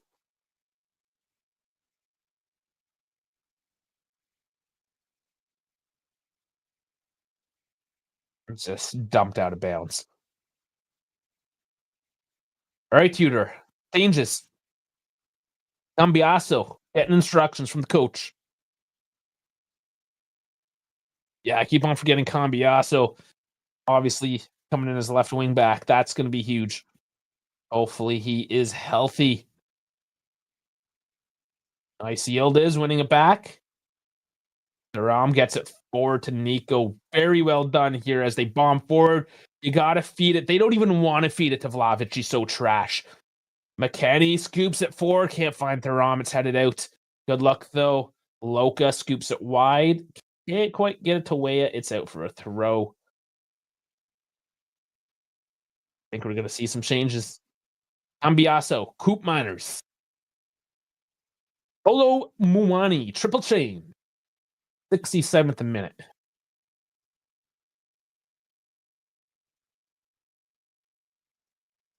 Dusan Vlahovic is coming off. No surprise. Gonzalez and Weah. So Coop is going to take Gonzalez's spot. Colo's going to take Vlahovic's spot. And Cambiaso is going to take Weah.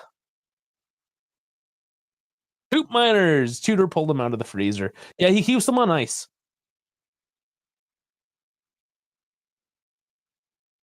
Cambiaso's coming off injury, though, Primo. So, yeah, he's on managed minutes until he gets 100%.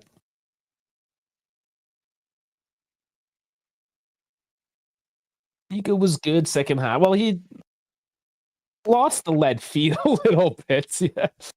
It was his biggest thing in the first half. He just couldn't keep the ball settled at all. Even last game, it's like he's taking Tudor's instructions to heart, but like being overzealous about it almost. Trying too hard as my microphone falls on me. Setting it up in this my more relaxed 1-1 70 minutes in a game zone here. Just settling in for the long call. Who might be able to use his third strength to hit a long range shot if the ball bounces. Maybe he could use a goal. That'd be huge for the confidence. And Loka just wrestling Gordana out there. Just wrestling.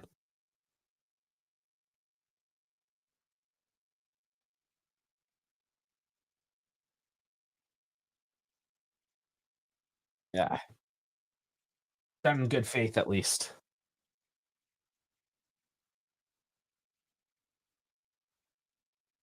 3 changes apiece now.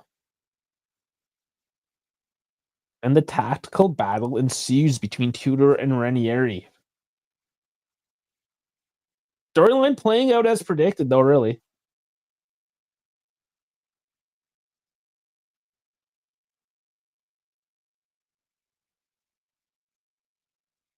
He dumps it forward, and Cheney collects it.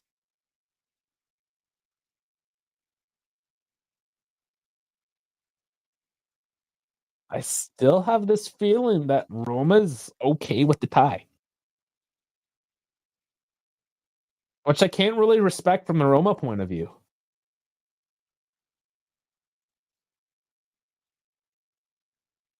Like at this point, you kind of need the win. The tie, eh, the tie for Roma doesn't really get you much. Oh, misread. Kalulu gets his foot out in time, but a mistake leading to a cagey moment for Juve that they somehow get out of here. Turn the balling around. They're turning the ball around quickly, at least initially.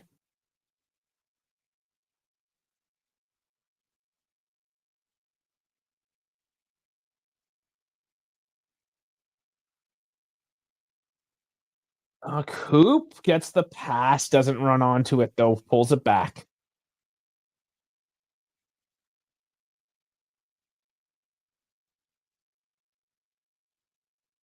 Coop is finding an outlet, maybe a little hesitant still. Gives it to Yildiz, who shoots it. Big deflection wide, and it's a corner.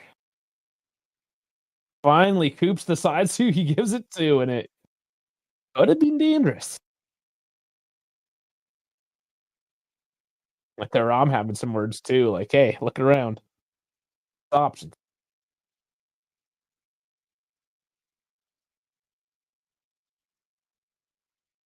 Yeah, Loka on that last play there. I think that was a bit of Loka losing his concentration, losing his man.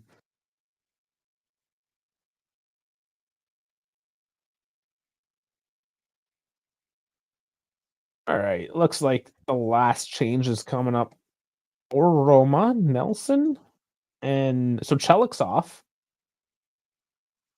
Is it only the one substitution? Oop, curls it in too tight. Rowan to come. Taken quickly. Loka switches off to Cambiasso. Oh, look who shows up. You a little wet? Oh, goddamn. It was kind of a day, man. You're here now. How are you guys? How's the game? We're good. I think you might have enjoyed this one from a tactical aspect of things. As we had been guessing, this is sort of what we expected. True to Ranieri, some blue collar. Well, Ranieri changed to 4 at the back at halftime, which worked out for him, but just a cagey match overall. And we're getting the substitutions here now, so seeing how that game management's playing out now as it's locked in at 1-1. Okay. Yeah. Locatelli with a screamer of a goal. I just the only thing I saw was that he scored, but No, it was a screamer. yeah, thankful he scored one. Nice. How about we just take short corners from now on, boys? It'd probably be better. Were we that bad again in set pieces? Well, we conceded the goal on set piece.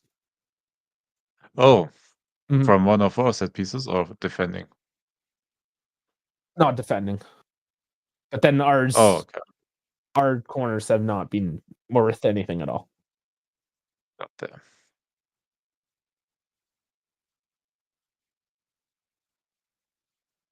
Game's just dragging on now. It looks like they got tired, and the substitutions haven't really sparked anything new in either team. Can you share it with me? Oh, of course.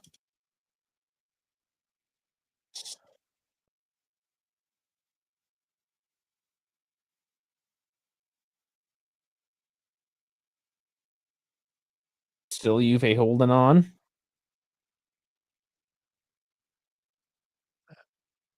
I'm thinking of getting for the upcoming season a full like the Zone Sky package. That shit is expensive but cheaper than getting them separately. Yeah. But man, it's still fucking expensive. All of it is. Everything's out there to get you. They all want your money, and none of us have any of it. Exactly. Yildiz has been pretty bad second half. Yeah, just kind of not into the game. He's been marked out. Savona is coming on for Locatelli. Okay. Are we going to a back four?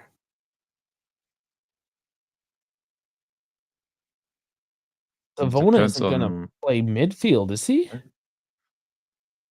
He's like, what is this sorcery? I don't think so. So McKennie moving up.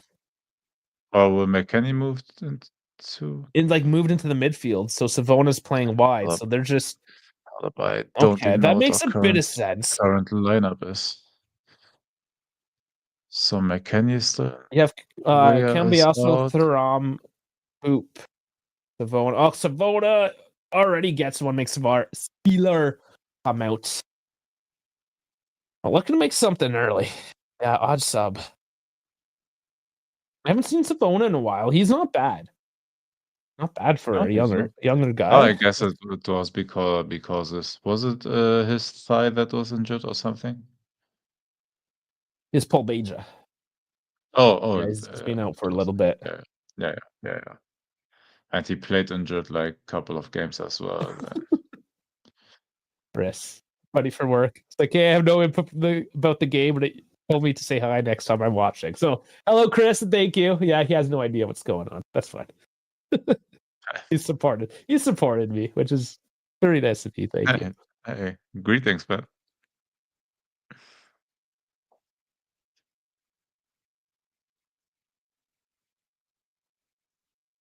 "77 minutes." Yeah, just the lack of anything here by the substitutes to jumpstart a late push by either team is a little bit concerning.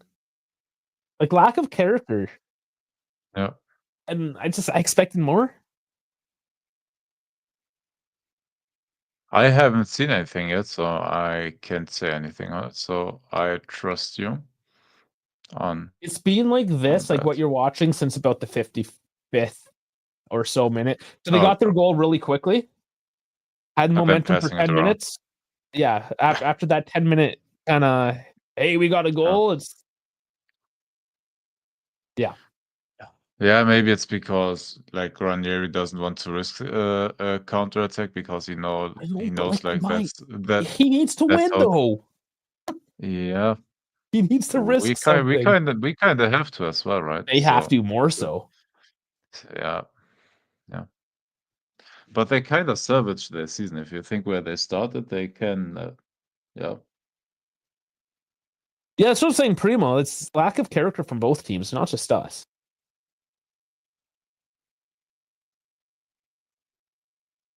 Like, I don't necessarily expect a goal to come out of it per se,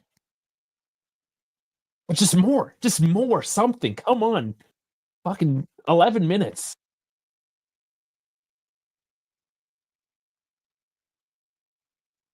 Yeah, Anthony thinks Ranieri needs to risk. Because he does. Just loses it. Come on. Commentators so bored they're talking about pasta now. What was that earlier game? It was Monza and Cagliari or something, 0-0? That one must have been rough. Cambiasso steps in to steal it, and that's definitely a foul. Palm coming from the ref, no card. Someone's gonna fuck up, maybe. Well, damn, if you think about Roma's schedule, you're right. They kind of have to win. Hold up, let me read it out to you. So the next game is Verona. Like, that's not. Was it Verona? Hold up, sorry. Let me get that right.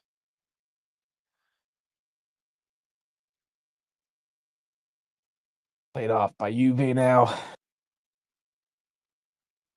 Gonna maybe call for a yellow on that one. Just with this ref, the way he's been calling things today. So the next game is Lazio. Yes. Then after that, Verona. And now until the end of the season, it will be brutal. Inter, Yeah, their last Fiorentina, 6. Atalanta, Milan. Yeah, you're right there. They have to win. Yeah. Because this just keeps them in the conversation if they win. Yeah, If they exactly. lose, They will pass Lazio. If they win this game, 2 additional points, they go ahead of Lazio, technically. Of course, I don't want them to win. but it's one of those things when you're on the outside looking in and you lose, and especially with the competition ahead of you, it's just all uphill, right? Not that ours is necessarily not uphill, but we're at like maybe a 2% grade and they're at like a 10% grade, something like that, you know?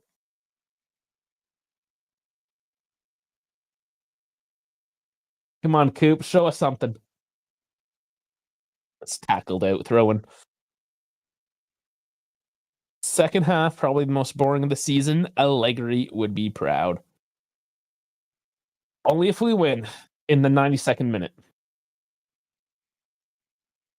Honestly, we have to From a go for corner. it as well, right? Because Bologna, we are tied with Bologna on points right now, as it stands, and they play Napoli tomorrow. So if we somehow score one more, we go 2 points ahead of Bologna, and then Yield is getting through all of 40. it. And Kola was offside. So Vlahovic was trash. It seems like. Like what FODMAP is saying. He's worse than Dovbek, so yeah. God damn. By the way, I like Dovbik a lot, but he doesn't have a good season, man.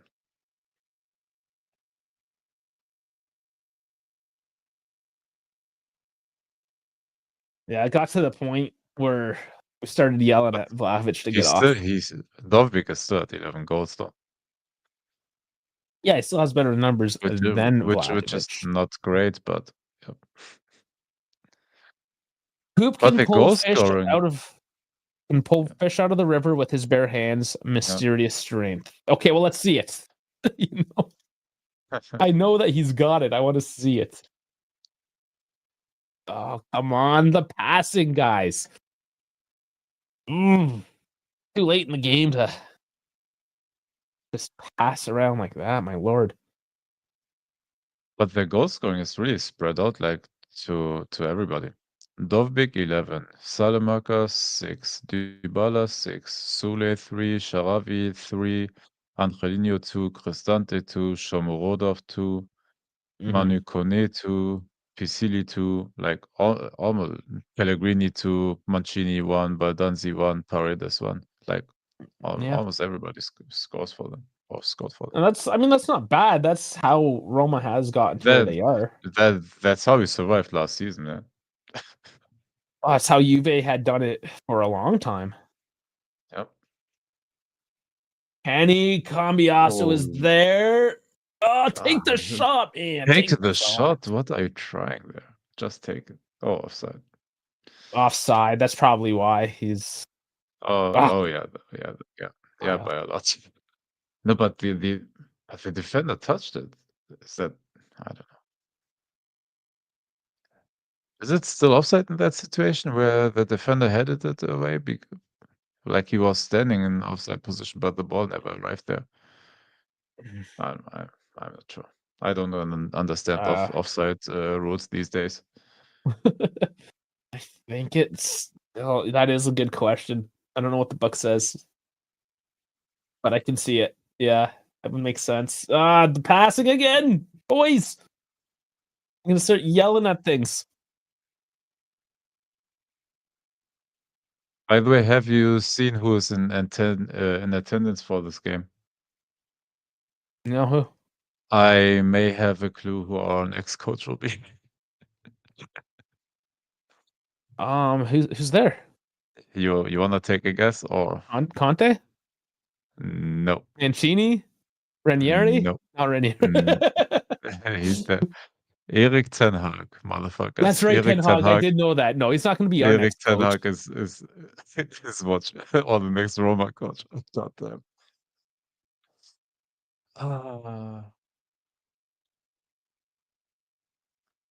That would be something, man.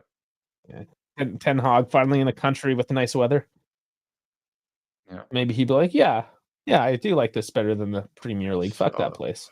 He Oh, he coached also in was the offside Netherlands. again. Yeah, Netherlands doesn't have good weather. No. Yeah, they like, yeah, sometimes, yeah, but Yeah, and Anthony kind of says it here that this is how I feel the rule is kind of laid out. I think if the pass is intended to the receiver, it doesn't matter if it touches the okay. defender, it's offside. Okay. So Yeah, it it's goes the into that intention. general vicinity of the Mhm. attacker, I guess. Okay. Because you're still giving yourself an advantage.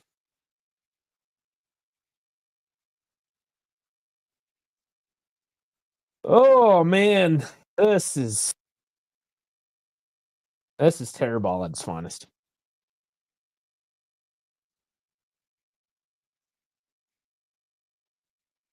Just the four left now. They're making mistakes. Everyone's just tired. Nobody can do anything. It's sloppy as all fuck.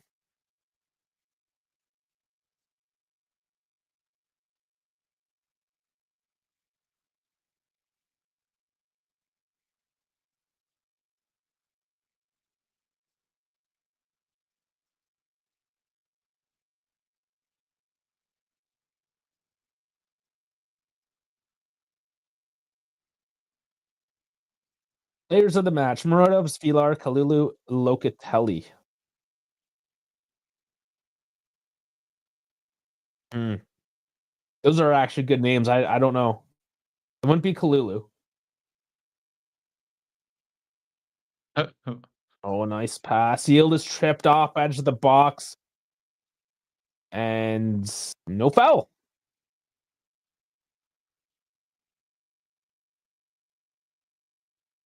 Yeah, no contact. Uh,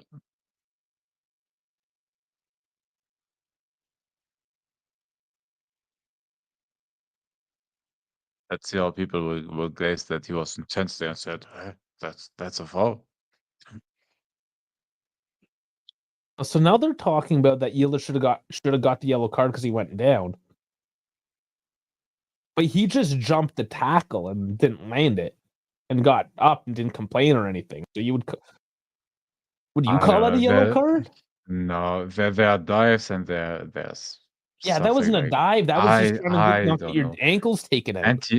And he didn't want anything. He didn't call for a foul or what. Yeah, I don't think so. Yeah, the commentators need to chill the fuck out a little bit on that one. My lord. On the I free think that's throw. that's when you can get away with, like, if we give that Like, there's as a nothing yellow. saying you can't go down, but like you can't dive. Diving and going down is different.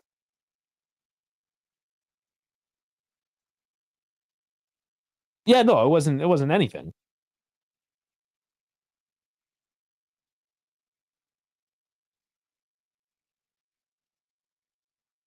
Cambiaso trying to get something going late. When did Cambiaso get on the field? Oh Like my God, 70th minute. Lloyd Kelly on the Crossed edge of the in. box. Somebody come Shoot, on, shoot, McKenny. shoot. Just you, Oh, took too long, and that was always going to be blocked.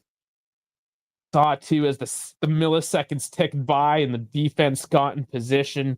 The Lulu held back by Angelino now. Held back. And I mean, that could even, if you want to talk about yellows, you could pull a guy back like that. I mean, just give everyone a yellow at this point. yeah. Yeah, those get whistled only when it's a counter attack or something like that. That's not a yellow either. Nothing. Nothing was a yellow. There's just been a lot of soft calls today. This is worse than a corner for us. Yeah, it is actually. What We're was your prediction susceptible to for the game? counterattack. Oh, McKenny gets hit by Spilar. Ball's still free, out for a throw. Sule chases down, can't get it. That's a yellow. That's a yellow for kicking the ball away, in my opinion. He tried to slow the game down, right? That's a yellow. Yeah. Still chippy down low with just a few seconds left. How many we get? 3 minutes? No more than 4.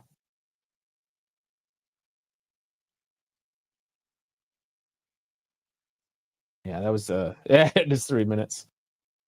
That was a clean punch by Svilar. Got a bit of big up, but I mean, that's part of the game. And they're trying to fight. Colo gets the fact.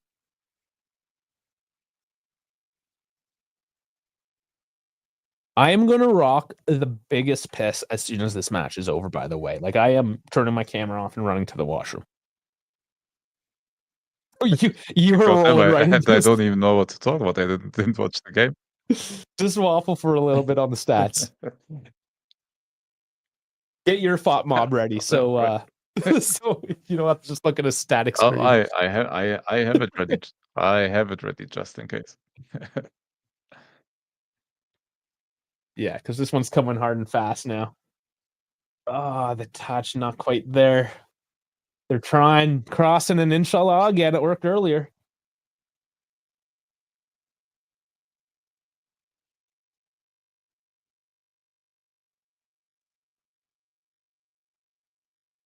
Although Moani looks super rusty. Yeah, he hasn't played in forever.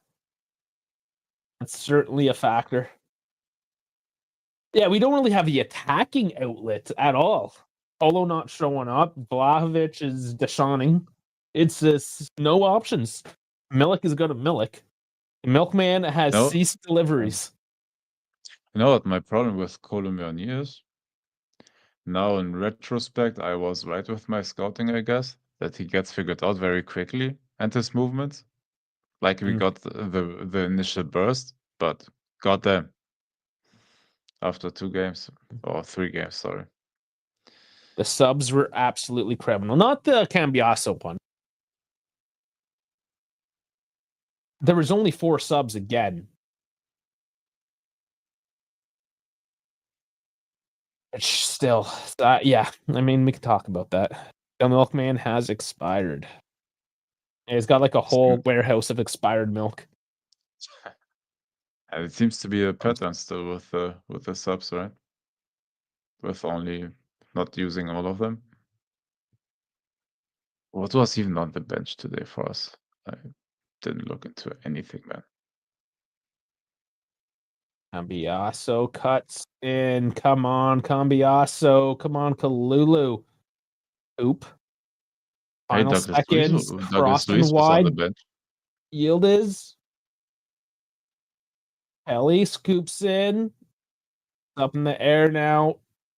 And a foul. Yep. I think this is it. This is just like such a shitty way to finish this match. Oh, it's offside. Offside, I think, yeah.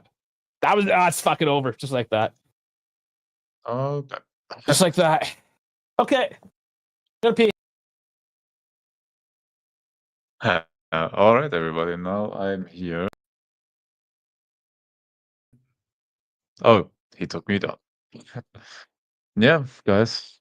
I guess you have to entertain me for a bit. I can go through the stats with you, but honestly, I can't comment a lot on a game that I only saw 20 minutes of. So, yeah, let's go.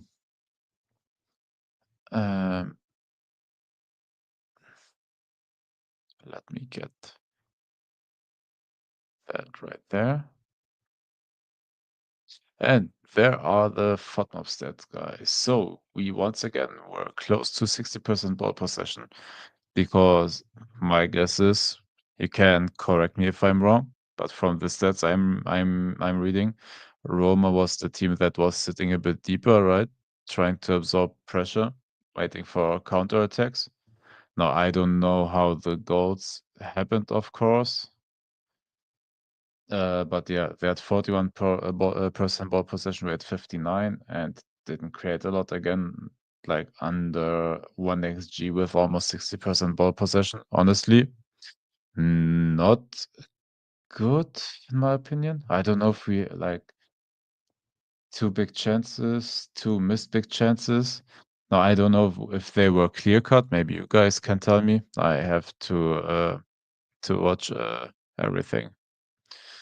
Yeah, later today or sometime tomorrow. But yeah, got them there. They had one expected goal, scored one. We had under one, scored one. So I guess that's still okay. 6 shots on goal to their 4. They had 3 big chances, missed 2. But yeah, we missed 100% of the big chances. I guess the Locatelli one wasn't a big chance. And yeah, passing, yeah, same-ish. Like we had a lot more quantity, but yeah, percentage-wise, those 5% don't make a big difference overall. And yeah, honestly, it seems like a completely like pragmatic, counter-attacking heavy team game, and seems like we were pressing the ball around back and forth, because it doesn't seem like we created a whole lot in the final third as well, because I don't know, there's a Nick. Hold up. I will go through all the shots we had, but there's Weston McKennie, 0.15, 0.05, 0.15 again, and that's not a whole lot. 0.09. Hold up, where was Locatelli's?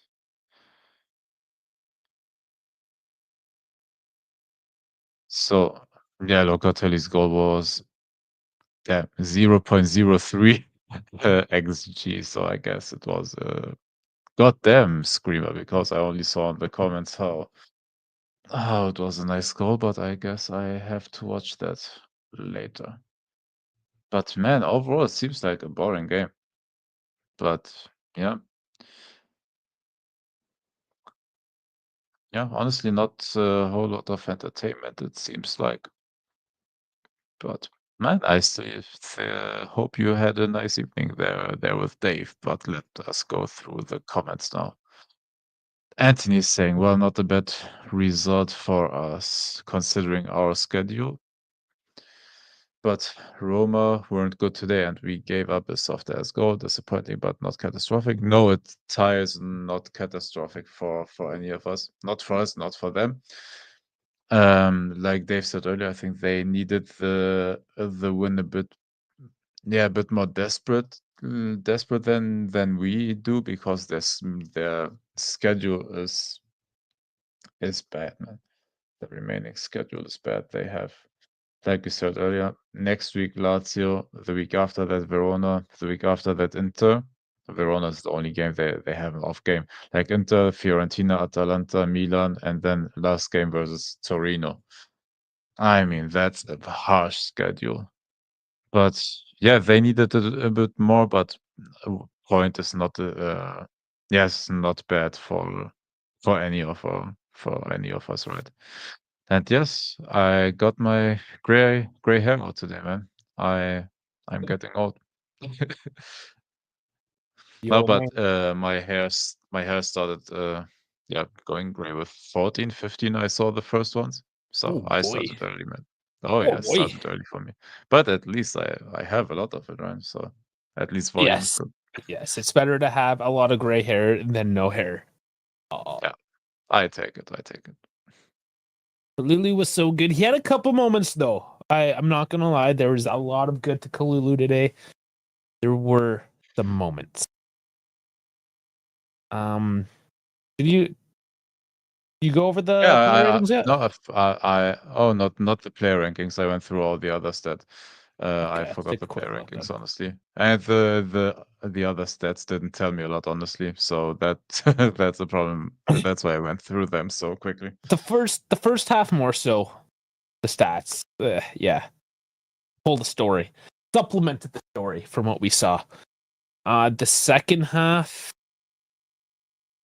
I mean, it's just Ranieri, great tactical change at the half, switch things up. Yeah. They get their corner, which they know they need to capitalize. They do, and then terror ball for the next Yeah.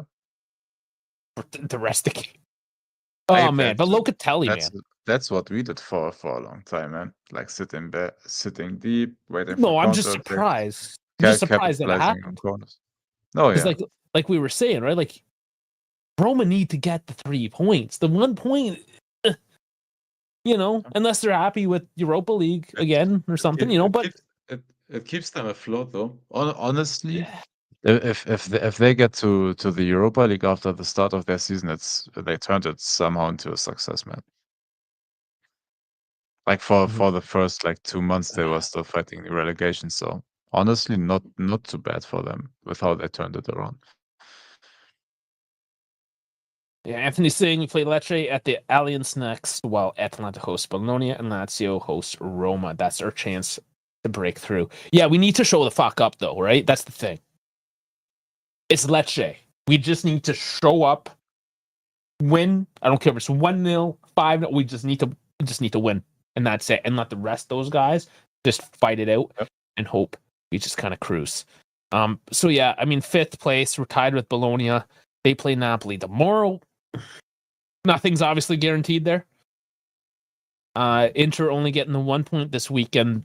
This is Napoli's chance as well to get back within that point. So it's all up for grabs, honestly. The top 2 and then 3 to 8, honestly, are in a discussion. Yep. So it's gonna be fun. It's gonna be a fun 6 games left now, right? Yep. 7? How many games? We just did 31. We got 7 games left. 7 games. 7 games left. We're getting it there for a second. Roma defended and pressed really well. That's they practically parked the bus there. Yeah. It was like I said, kind of surprising, shocking that they didn't put a higher line. The problem is, look, I like I said, I only watched like 15 to 20 minutes of this game, so I can't tell you anything about the set pieces. But sounds like we were bad again with how you're speaking about it. But overall, like we are bad in doing something effective with our set pieces, and we are bad at defending them. Like we have 0 aerial presence. Like nobody that is in the box, I don't know, that is making a nice run or that has the I don't know, the powerful header that that can actually create some we have danger. no vertical. And nothing, man. Kalulu's undersized, Renato Vega and Lloyd Kelly are just bodies, honestly. They don't have an actual like aerial presence. They're pylons. They're not scoring. Yeah. Mind you, Kelly had a decent game today. Surprisingly, like he didn't play bad. Yeah. I mean, he's not the best, but he didn't play bad. I take that. That's the thing. Like today, we weren't particularly good. We weren't particularly bad. Classic came down to a moment of individual brilliance, which was Locatelli this week. Last week it was Yildiz. It's great. It's great that we have these players, which we know that we've always had, that there is this individual talent. But today, man, we kind of saw it again. There was a huge drop off. Is it because of a lack of fitness? Or is it a mentality thing? There was reports here that Juve was found by Tudor to be lacking fitness. And then he started putting 2 training sessions in a day. Now that's a catch-22, right? Because now if you're overtraining, you get fitness to a point, but now there's a drop off, right? How out of shape is our team out of shape? Yeah. Is that really what the question is? Because if you're out of shape that much, the question is sorry. Well, your mental fortitude only goes so far, right? At this level, obviously you need to be locked in mentally. But if you're out of shape, man, like you're not going to keep up. Yeah. What were you going to say? My question on it though is it my question is it actual like physical fitness they are lacking, or is it because they played so many games, we had so many injuries, and they were forced to play a lot that they are more so drained men? Like, of course, you get drained physically as well if you play game in, game out. And then the mental aspect of it, like to try to keep the concentration for 90 minutes. 90 minutes, like at some point we were still playing Champions League, and midweek, and we always had the same lineup. We didn't rotate a lot. Like I think we literally drained sorry, not we, Motta. Let's call it by name. Drained every every single ounce of fitness of them, right? I I don't think we have the legs anymore, and now we just have to survive the rest of the season. Like you can't be building fitness right now in this It's stage too of the season late. where it's the most No. like it's the most physically taxing part of the season now. Even though we are playing we're not in Coppa Italia anymore, we are out of the Champions League, but we already have those games on the legs, right? Yeah, the So majority they of them are still in. drained the batteries, so to Mhm. speak.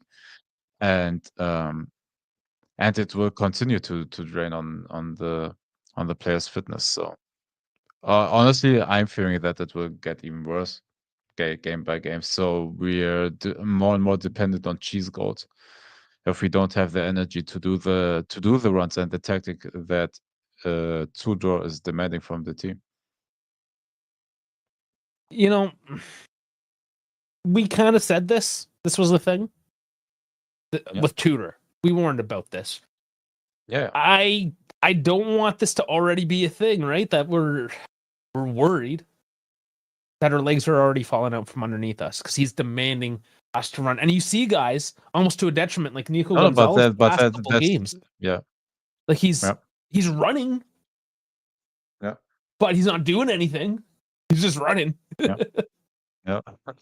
Yeah, no, but I'm not putting that on Tudor. Like that's not criticism on him, right? Like if you have a specific tactical view, then you have to build your players up to kind of do what you need.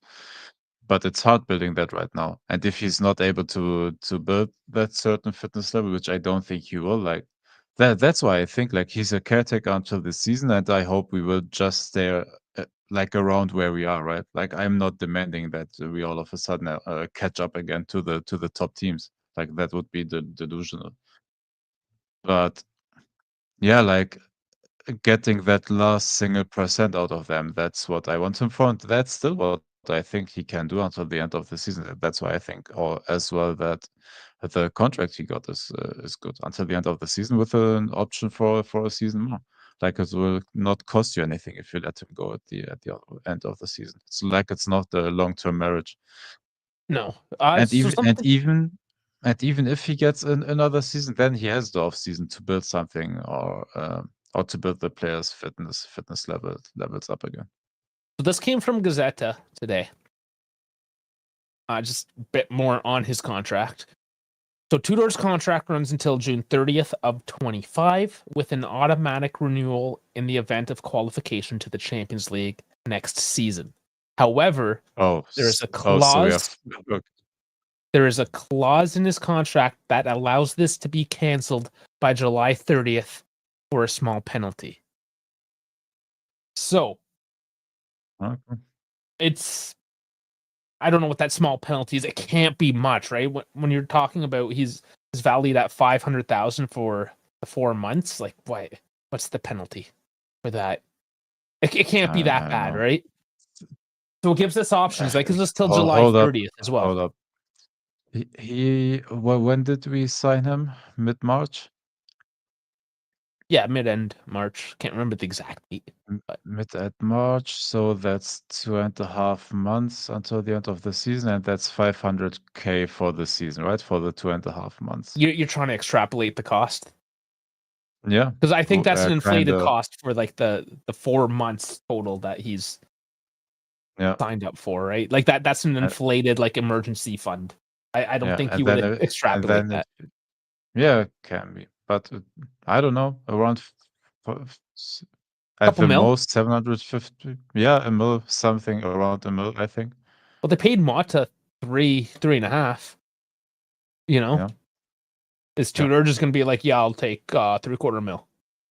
No, he should probably get maybe 1.5 with bonus. Who knows? Yeah.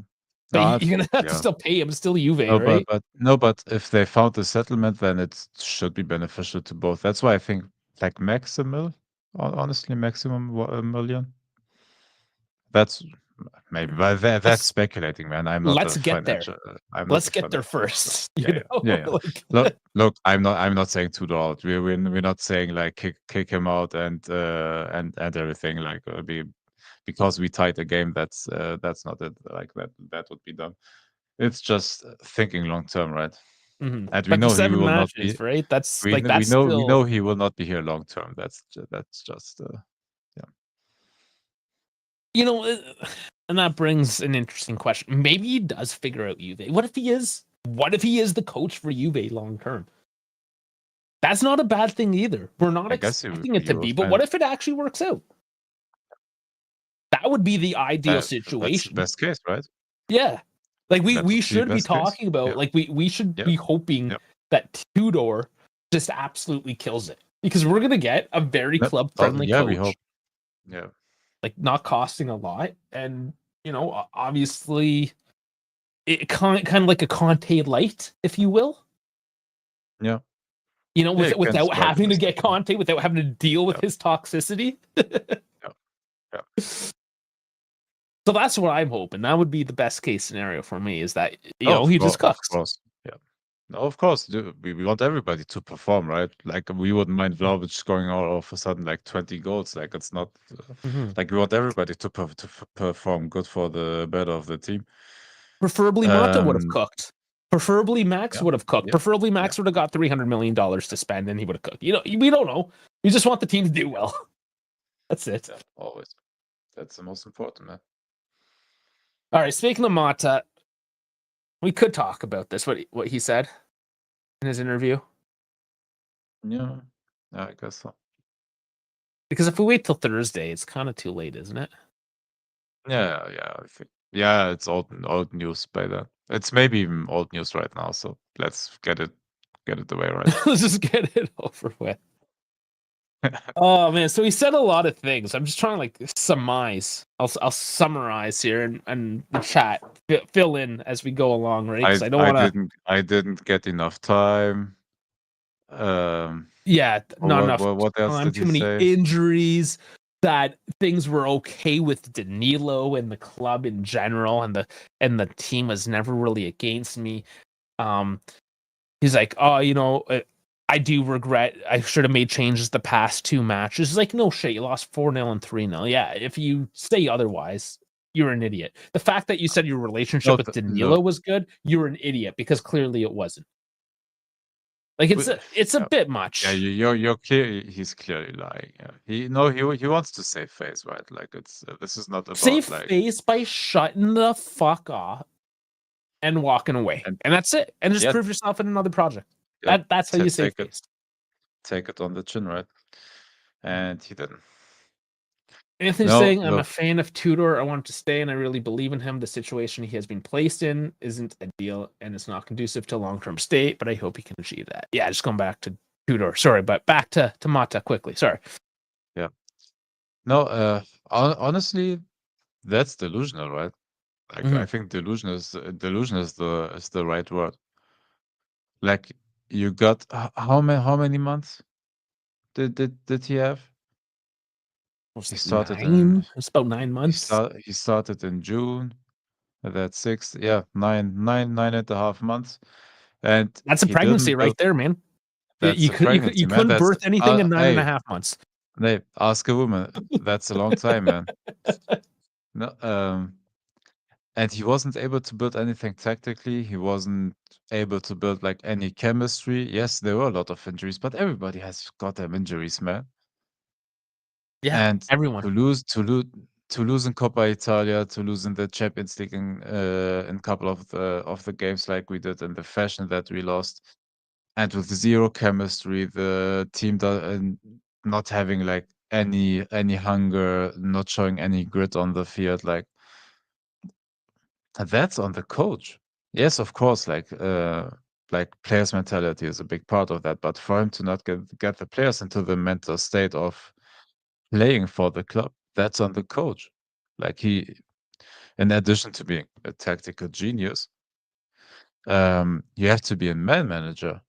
That's more important than your goddamn tactical knowledge. It's If you're always not a man anything. manager and don't know like the characters that you deal with, as a manager, you're not succeeding if you don't know how to manage a team or a group of players in this case. It's people. It doesn't matter if you're a manager of It's a people Walmart or a management. Yes. manager of Juventus. You need Yes. to manage people. And yes, the people Yes. that work at a Walmart are going to be different than the people that play for Juventus, right? And you have to change your approach accordingly.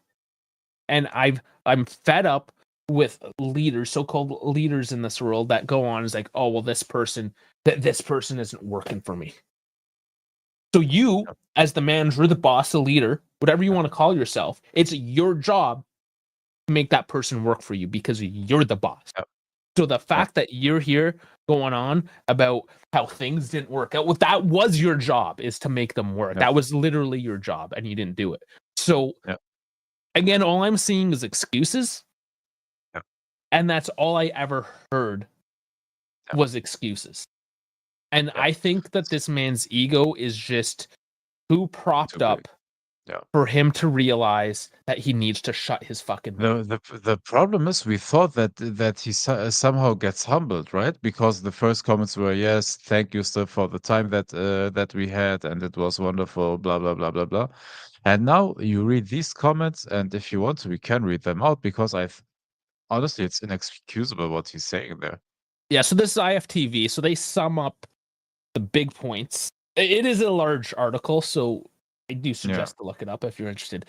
But just from IFTV, then Juve needed to give me more time, even if the last two games were bad, and the directors legitimately chose another path. So pause. Let's break every paragraph down, right? Why do they need to give you time? What have you done to be deserving of getting more time?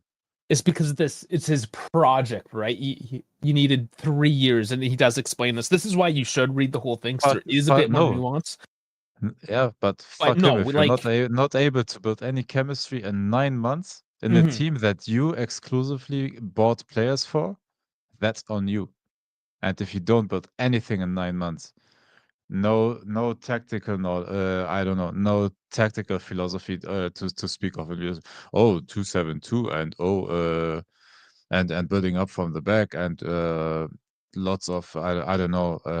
Do you remember when we did the scouting report on how he played with Bologna, like the crosses with changing sides, overloading one side of the pitch, crossing it to the other one, isolating wingers and blah blah blah, and we didn't do anything of that. When was the last goal that you remember? An inverted winger like cut into the box and finished with a, like, as an example, a right winger.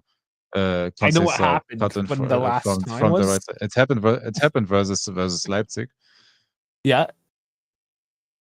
Yeah, But that was Chico. kinda a cheeky goal because the ball was bounced around in the box, but, like, he didn't establish anything tactically, so fuck him and, "Oh, I needed to get more time." Yeah, there Continue. was no foundation there, right? No. In fact, it was worse than when he got it, in a sense, at least from that level. Hold up. I don't want to hear people speak about failures. We were a point from fourth place, which was the primary objective set at the start of this season, but you lost the locker room. What was the point of continuing on with you? Yeah. And Again, also going back to the man management. And also, the objective of fourth place doesn't mean that you can play trash ball and just a roundabout make it. It doesn't mean you can lose 3-0 to Empoli at home in the Coppa Italia. Like yes, the literal goal is still possible, even if we kept him as a coach. But there are ways to play, ways to do things, and this not was the way. And look how he deflects in the next sentence. I'm disappointed because it didn't go as I expected, especially in Coppa Italia and Champions League. So there you're saying those are your two failures. He literally said, I don't want to hear people speak about failures. So getting bounced in the Champions League by Eindhoven, losing that game to Stuttgart, and I don't know, you can go through all the games where we played like trash, and to lose versus Empoli and Coppa Italia. Oh, let's not talk about failures. No, fuck you. You're a failure. Well, he did. He failed. That project Yes. was a failure. It was clear, and they had to cut the bleeding, cauterize the wound. They had to do something. It was clear to everyone except Thiago Motta and probably the wife that strokes him off on social media. Probably not in real life, only on social media. I'd changed many things. I'd changed my choices in those last 2 matches, but I won't accept any lies spoken about the work I did. What, the failures that you are deflecting? It was more so with the relationship with the players he was referring to. You mean, so his words was the evidence of the players who we sent away? Mm-hmm. And he does actually bring up a couple guys that Yeah, well, again, like there's so much to this article, and we're just scratching the surface with it. yeah. But he It's does just mention a couple names. the base comments. Yeah. Yeah, but like just read it, because just how he says he's okay with certain names leaving, but then he brings back one, and it wasn't Hoyson. It was one of the youngsters, and I can't remember which name it was at the moment. But he was like sad that only one of the guys had left. And like no mention of Jolie even. Like just didn't care. He kept on defending Danilo, saying that he had a good relationship with him. But I mean, Danilo is the professional. The players, for the most part, are the professionals in this situation, because Except even for when they, Vlahovic. yes, but even when they have said something, I have to get that shot in there, sorry. they have been very cryptic with how they have said something, very vague, kind of acknowledging that things are there, and sometimes just kind of coming in and acknowledging that there is a situation. Just allows people to know that, yes, like we understand that it's a thing, but we're just not going to talk about it because we're going to stay professional. So we'll talk about Perlin a bit after this with what he said. But just like interviews, and like Danilo as well, as soon as his agent said something against Tudor and Motta, he's like, no, like those are the views of my agent. That's not me. You know, like they're trying to stay professional. And saying Perlin called bullshit. Yes, we will get into it. So with a new team hit with injuries, we were on a course to hit our objectives. Like you said, every team has those injuries. Why did you guys have those injuries? Was there something in your training, in your rehab? Perhaps, something, but it's still an excuse. Whoever says I had personal issues is a liar. I had a great relationship with all the players. I never fought with Gintoli, never. And that was in reference to when Gintoli said he was ashamed to have hired him.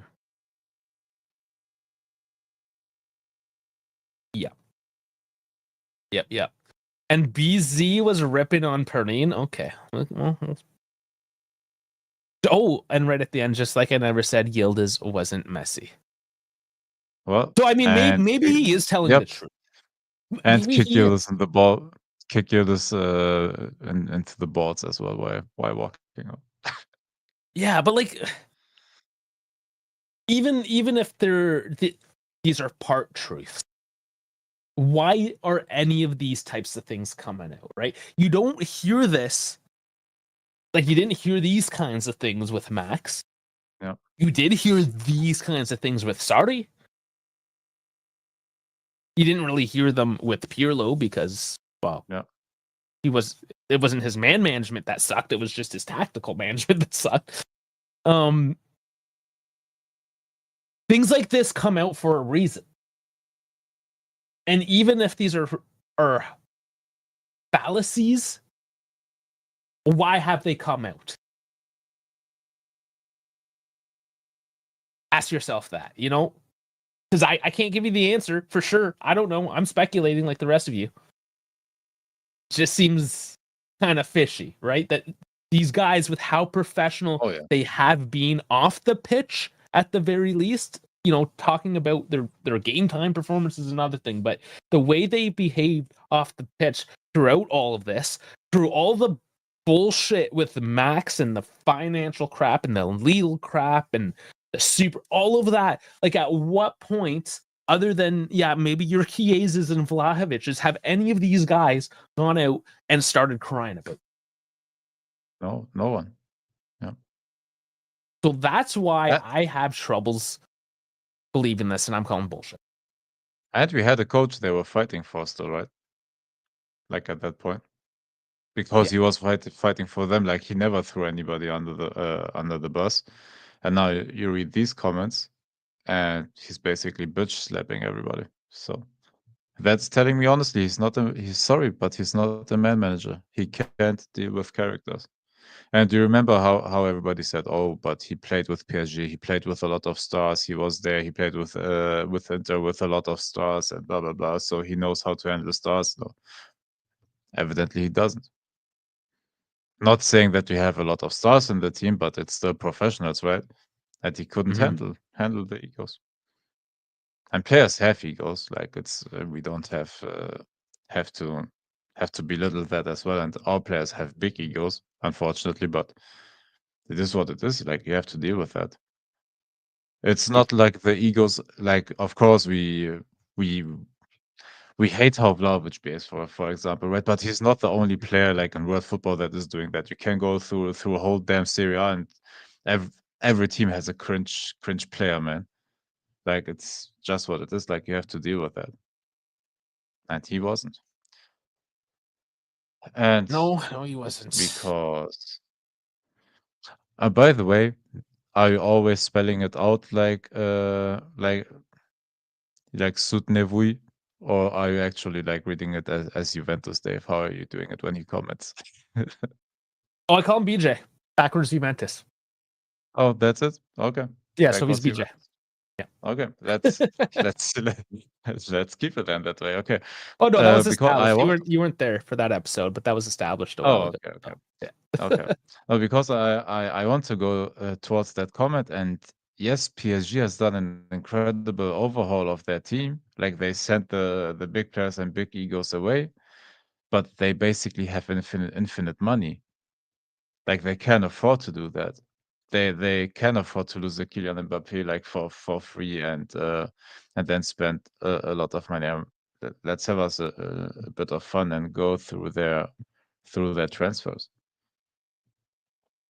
I think as well, by the way, PSG has done great work, and I like what they have done, and they finally have an actual good team. Oh, hold up, sorry. You got some transfer market up. Is it better this way? I split my screen, so I have goddamn these commercials. Is that a hot single in your area? I don't know what it was, but may very well will be. Ooh, look at those hotties up there. No, that is how you lose fat. One glass of this cleans blah blah blah. Oh yeah. Okay. Yeah. Let's go. All right, let's look at the numbers. So this was the 95 million for Koulibaly, 65 for Gonzalo Ramos, who's playing sometimes not. Ugarte for 60 million just to sell him to Manchester United for a portion of that. But here the transfer started. Right? By the way, this was a bad deal as well. Lucas Hernandez 45 for a player that barely plays, but Barcola 45. In retrospect, you can't even say they overpaid because he's incredible. Ekitike for 28.5. He's, by the way, at Frankfurt right now on loan, I believe, with an option to buy for Frankfurt. But technically, if he returns to PSG, they can sell him for, with how good he's performing, for 50 something. So they will make plus balance on that. Kang In Lee, 22 million. Like, look at the youth they bought, right? Lucas Beraldo, Gabriel Moscardo, young Brazilians they bought from Brazil for 20 million. Xavi Simons, by the way, for 4 million from Eindhoven. He's on loan at Leipzig. Leipzig has a 40 million buy option, I believe, but 40 or 50 or something, but they will not trigger that as well. And neither does he want to stay at Leipzig because they played trash this season. And then, like free transfer, Skriniar, Asensio. That is how you build depth, right? And that was last season. And now you have Kvaratskhelia, okay, for 70 overpaid, but João Neves, 19 years old, 60 million. Everybody thought that he cost around 100 million. They got him for 60. Doué for 50 million. That's, by the way, now a bargain as well. But you have to put that money on the table, right? If you accumulate all of that, it's a lot of money spent. It's good spent, but it's still a lot of money, and we could never do that. Like, were never able to spend money like this. So, yeah. They have an incredible team, and their deals have been great, and they have actually a golden future, I believe. And if they keep developing this team, adding here and there, this is a team that possibly in the next 5 years can win the Champions League, in my opinion. But we are so far away from that, and so many pieces, and honestly, so much money away from that. That's right now a fever dream, right? So.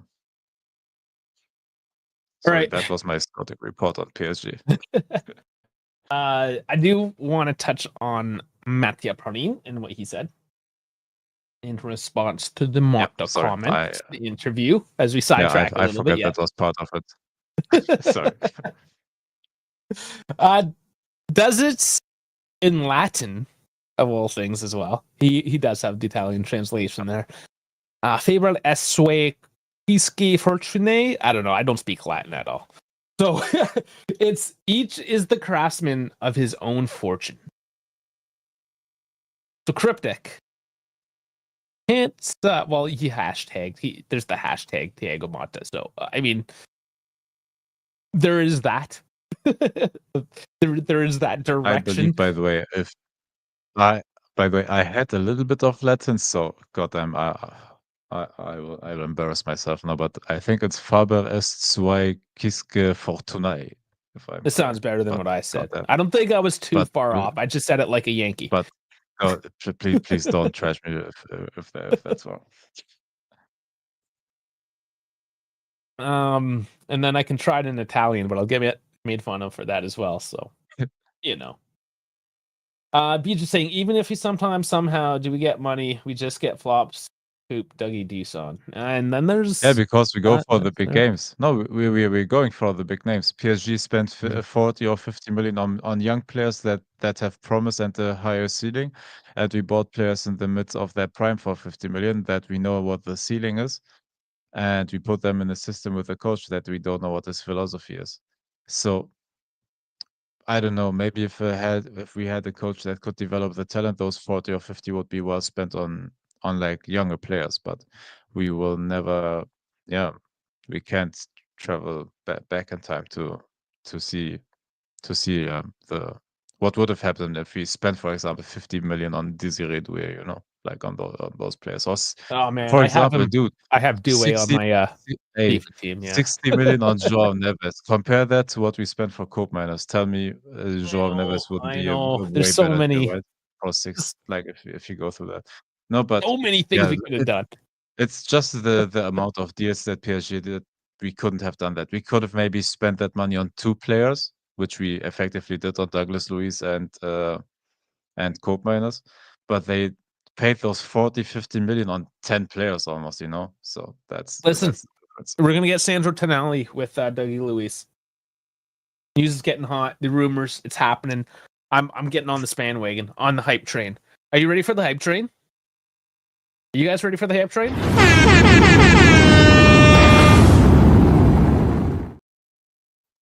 Sandro Tonali to Juve this summer for Dougie Luiz. Temper a little bit. I think a lot more. I will not be the one to burst that bubble for you. Let's keep it alive. All right, let's flex back to Mattia quickly. Sorry, and just talk about how. Yeah, who was it? Let's get into the comments there. Somebody said it's Perdine called bullshit. That was from Vince. Yeah, essentially. That's essentially he used Latin to do it. Yeah. But each is the craftsman of his own fortune. Yeah. Basically saying you created this mess. Yeah. Yeah. Easy, simple, No, to the point. and also, honestly, translation in English, you had the fucking keys. You were the head coach of Juventus with a 2+1 contract. You had all the possibilities there, and you fucked it up, man. Nobody said it was Yourself. going to be easy. No, Most of the of fan course base was not. there supporting you through a By the way, long-term project. like he said, like in a sense, it's true. What we demanded was 4th place, and he was in position to do that. But you still were horrible to the players.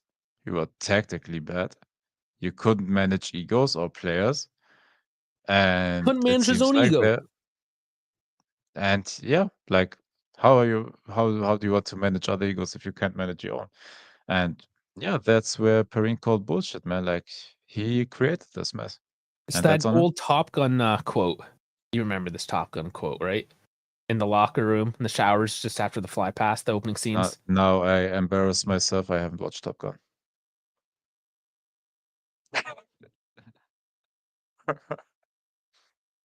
You fucking kidding me? And you're an aviation nerd and you haven't watched Top Gun?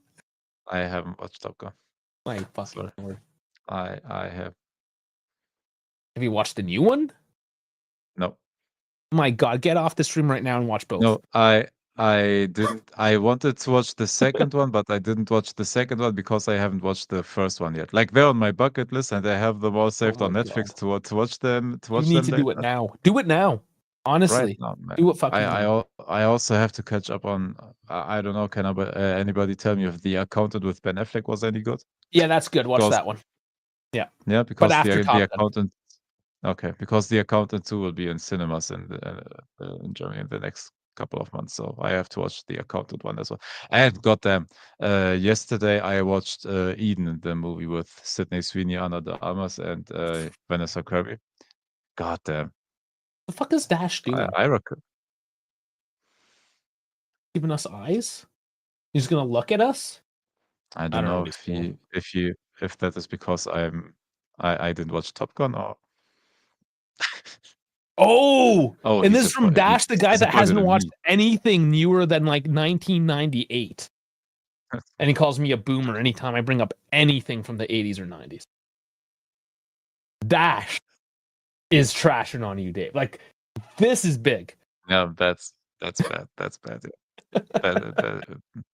Man, these are bad couple of minutes for me. Sorry, man. Okay, well, the I apologize. quote I was going to say as the boss is coming down, the main character there, the Tom Cruise character, your body is your body is writing checks your ego can't cash. Oh, I Basically know that saying quote, you're but gonna not fuck, from in Top this Gun. case you're gonna die, but in the terms of Thiago Motta, Yeah, is like yeah. your ego is too fucking big for the fucking the checks that you're trying to cash in right now, buddy. Like, you better watch your shit or you're gonna be the fuck out of here. And it turns out he was the fuck out of you. Watch Top Gun. What the fuck? By the way, fuck, I should have just said yes because I know that quote. I just don't know, didn't know that it was from Top Gun because I hear that This is like in everywhere. the first 10 minutes of the movie, even, man. Like, you don't I even should have have to just watch the movie. I You just should gotta have watch the just intro. fucking said yes and not admit that I didn't And watch then even the Top intro is killer. Just watch the intro. Man, with the steam coming off the flight deck and they're readying the F-14s. Music is rolling in. Hit the afterburners, take off. Fuck yeah, it's such a good movie, man. Come on. I will catch up on it. I said I literally said I will watch it. I have it on my watch later on Netflix. It's just I don't have time to live, man. Fuck no, this is a must. Vincenzo coming in. Have you watched Good Cop and Bon Cop? I have a couple times actually. It is classic. That's classic Canadian. Oh, like, is it French, like Bon Cop, or It's was it? both. So because we have provincial cops, the Bon Cop is like Quebec police, and Okay. the Good Cop, the English guy, I believe, is the Ontario Provincial Police. Oh. So it's like, but because there was a murder that happened on the border, both jurisdictions have to get involved. So it's basically the French guy and the English guy trying to figure out a murder together, and it's funny. It's good. Canadiana, very very Canadian. Rush Hour was peak. That was 99. Oh yeah, Russia was. Yeah, man. Yeah. Okay. Has the show devolved enough? Have you got to that point? I embarrassed myself in front of like here, right here in the internet, man. So So it's Kaczynski. It's the same guy that's doing the F1 movie. And oh yeah, okay, what okay. he did with Top Gun, the second one, was phenomenal. The videography, and he got even better technology for the F1 movie coming up in July. That's soon. It's only a few months now. But by the way, I visually the F1 movie will be incredible. Mm-hmm. Like And that's from what I'm saying. Like everything that visually, we saw. like Top Gun I visually is a yeah. masterpiece. Yeah, I don't know how much you like you can do good do good storytelling in an F1 movie, but I just hope that the story is like halfway good at least or decent. It'll be So decent. Listen, in yeah, a landscape where every fifth movie is Marvel, it can't be oh any yeah, fucking worse, man. It can't be any worse. yeah, yeah, yeah, Honestly. yeah, you're right. As Yeah, long you're as right. it's a visual masterpiece, which is Yeah, what it actually promised, it never yeah. promised to be a great And it story. will be, yeah, it will be 100%. It will be like visually, it will be incredible. Because if I wanted a shitty F1 storyline, I'd go watch Drive to Survive. I mean, it's that simple, is it not? Yeah. If I want insane visuals with like 50 cameras attached to each car, then I'm gonna watch the fucking F1 movie by Kaczynski, who is an amazing just videographer. Just what he does technologically speaking. Because Top Gun 2 was the story was exactly the same as Top Gun 1. There was no fucking difference. It was the exact same thing. There was even a weird, like, half naked sport scene on a beach. Where did I find my wife got me this cap? I have no idea. This is the one hat that I have no idea, but it is my favorite. Um, I don't know. I don't know, but it is an amazing hat. I'm not gonna lie. I'll ask her. It was Has anybody online somewhere. watched has anybody watched F1 today? Yes, yes. We talked about it earlier. This It was this guy again. you can't. You know what? You can't be mad with Max. He gets a track record. No, man. I I swear, I'm watching F1 for my whole life, right? I saw Schumacher's best year in the Ferraris.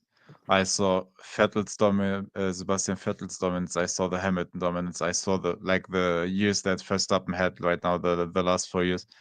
Honestly, I think he's the best driver I ever saw. Like all around talent. Honestly, I think he's Yeah, the best driver I ever witnessed, and that is he crazy. he is driving a car that I think only he can. You know, Yeah, like there is yeah, no other person in this world that yeah, can make that piece of yeah, machinery do what it does. yeah, yeah, And like he got a track record for Yuki puts it on 15th and Max gets a track record. So like yeah, this is just like yeah, generational. He's amazing. yeah. Love him or He's hate him, he's fucking amazing.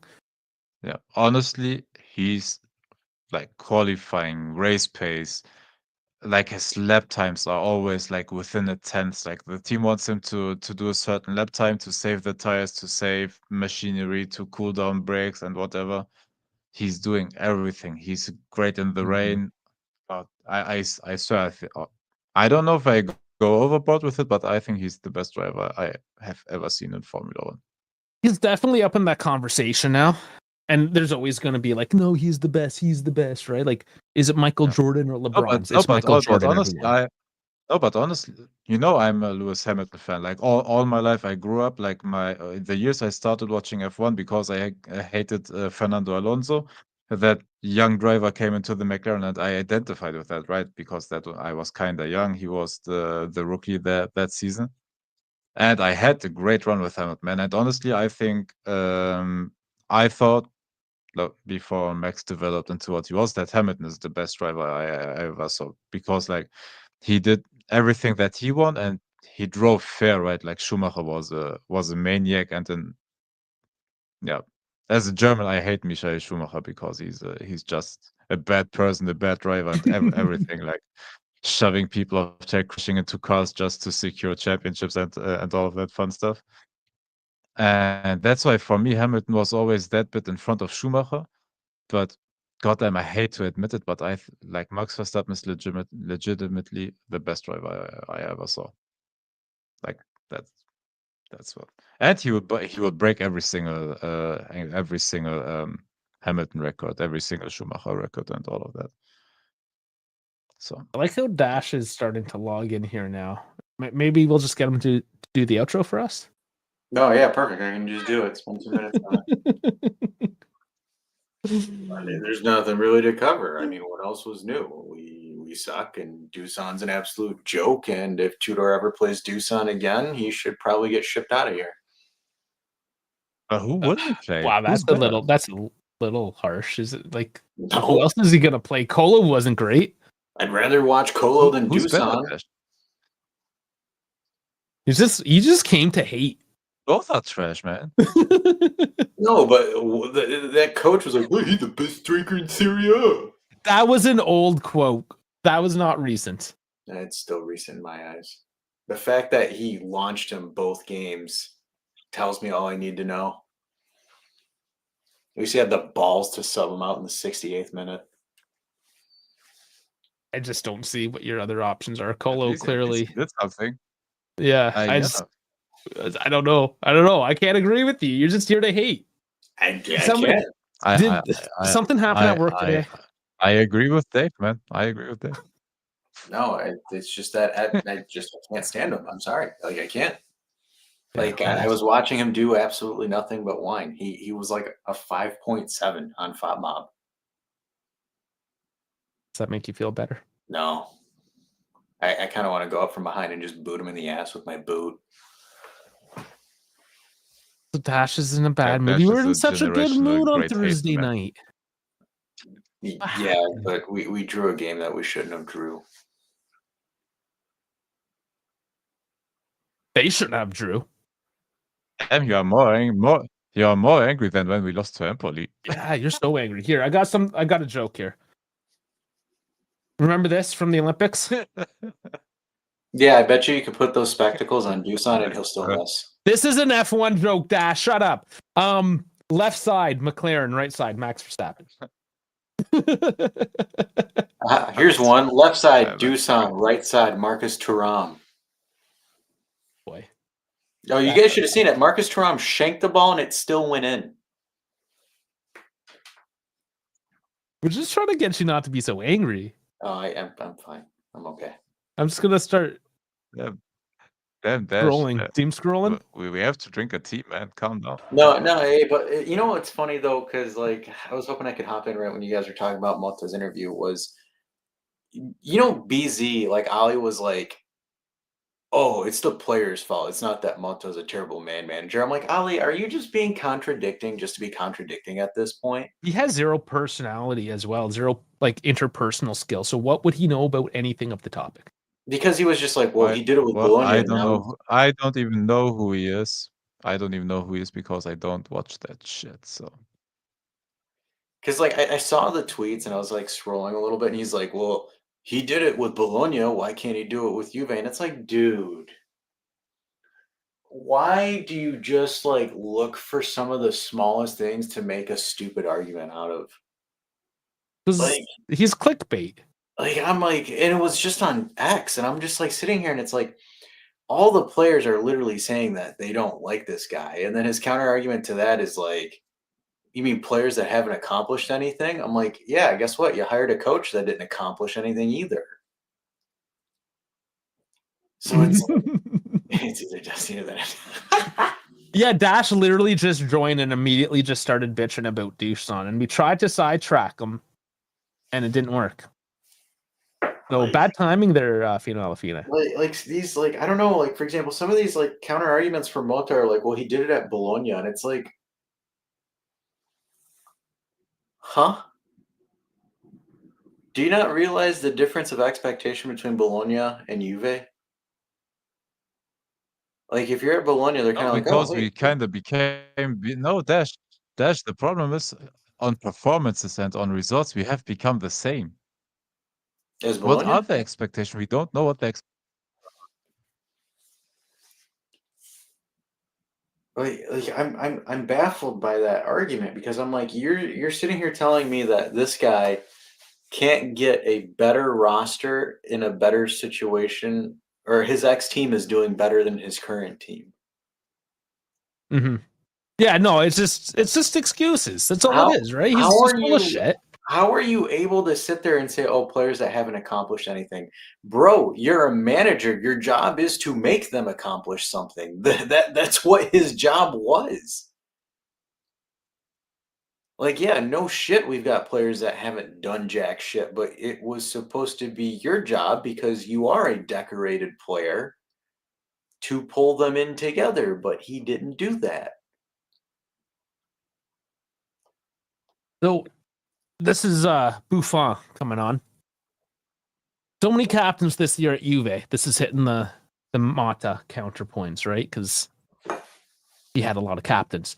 Unusual. You have to know the history of where you are going. A captain must be the nerve center of the team. He must be supported, not weakened. At Juve, you enter the locker room and see photos of all the captains, which I can attest to, because I did the tour. And you walk down like the staircase into the locker area, and it's just like a hallway, and even down the staircase, it's just the captain, pictures of them, portraits.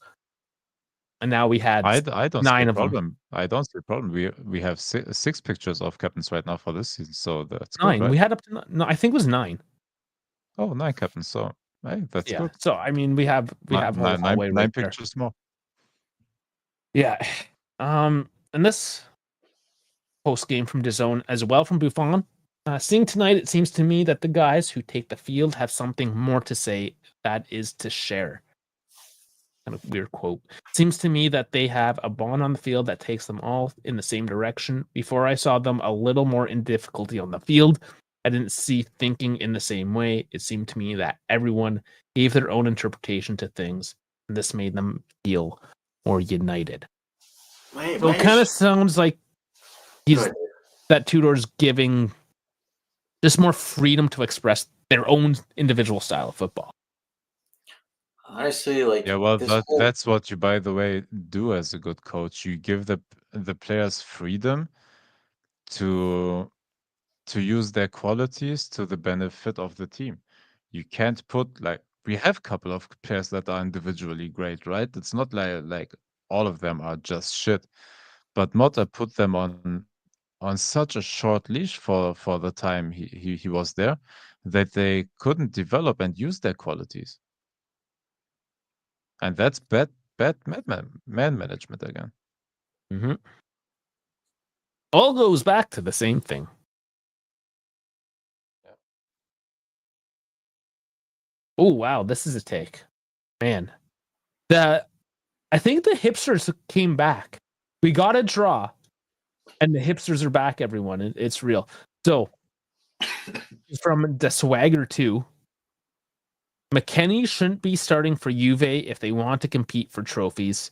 He is average at best. Bro, we're not even What? at the level to Come compete for hold up. trophies. Dash, Shut dash, the dash, fuck dash, up. dash. Don't even fall for the bait. Look at the name and the account of that guy. A player that literally joined, 3.5 months ago and produced a couple of goals, and after that completely disappeared.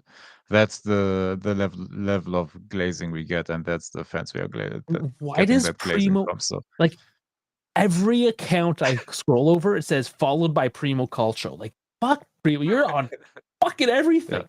That's why I say Dash, don't even fall for that bait, man. That's just Yeah, because dumb Primo's opinions, probably dumb just people. on these accounts to troll the motherfuckers. I wouldn't put it past him, anyways. Yeah, honestly, I think like all this media stuff should just be quiet and just go towards the end of the season. Like, this is, to me, is just like, why are we so focusing on this? This team is terrible.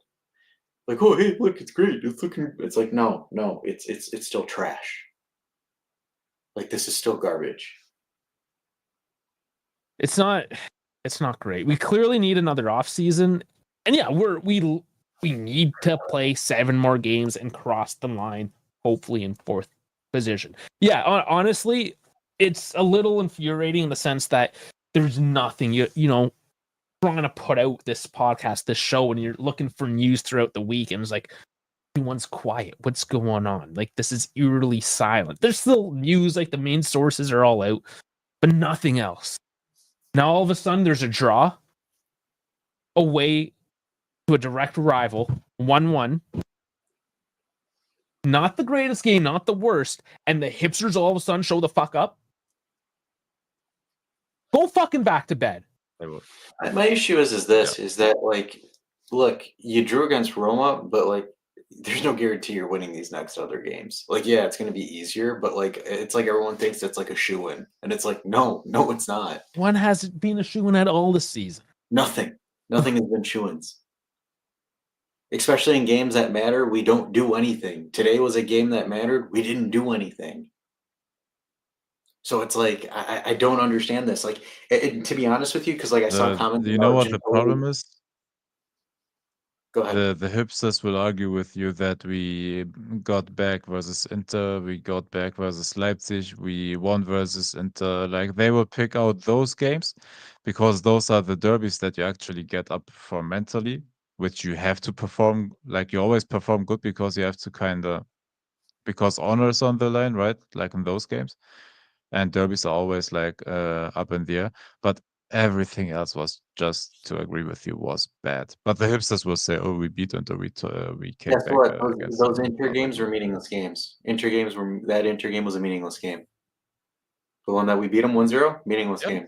Oh, it's We were In far off. hindsight, we thought that was going to launch us off, and No, but I mean, like at the point you're playing it, if there was stakes involved, Atalanta, there were stakes involved in that game. Had you have won that Mhm. game, you would have been 4 points off the top.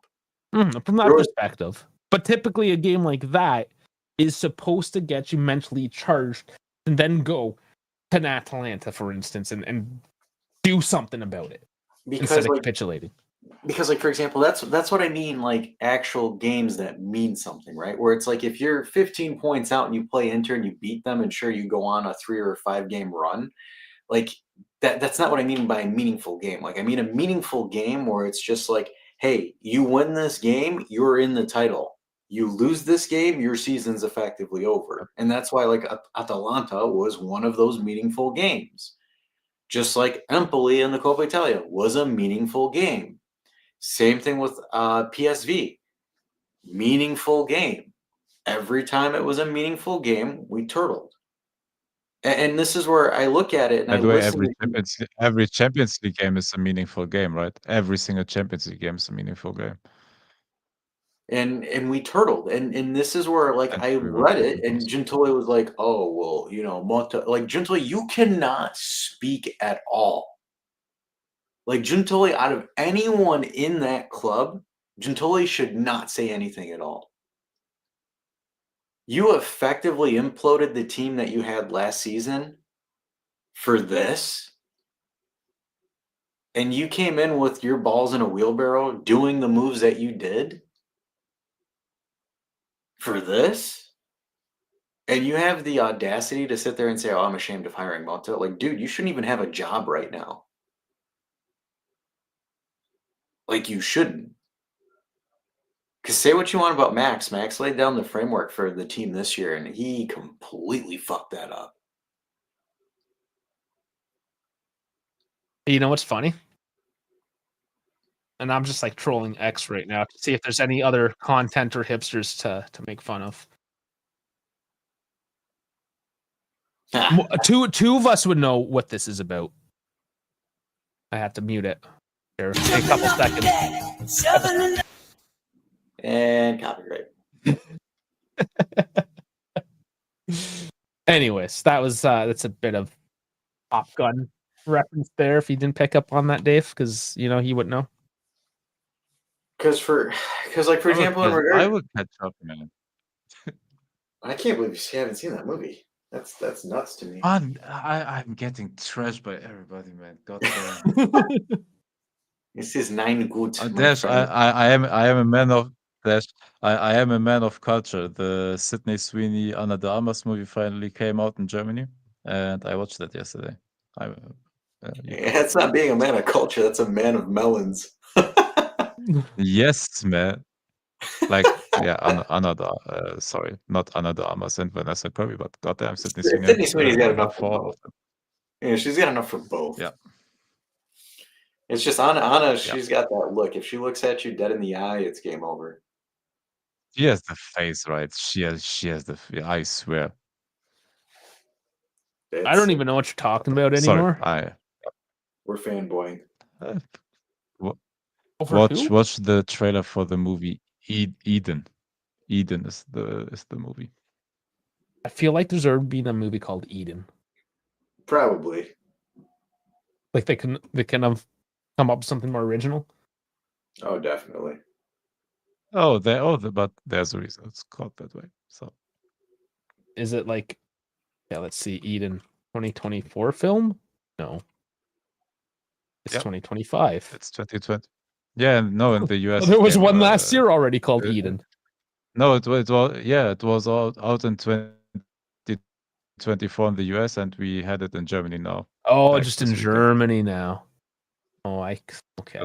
Released. Was Yeah, the it got Sweeney released chick? later here in Europe, I believe. It's got Jude Law.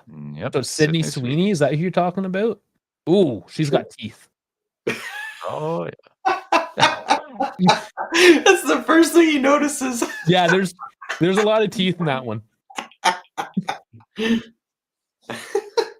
He said, "Oh, there's teeth."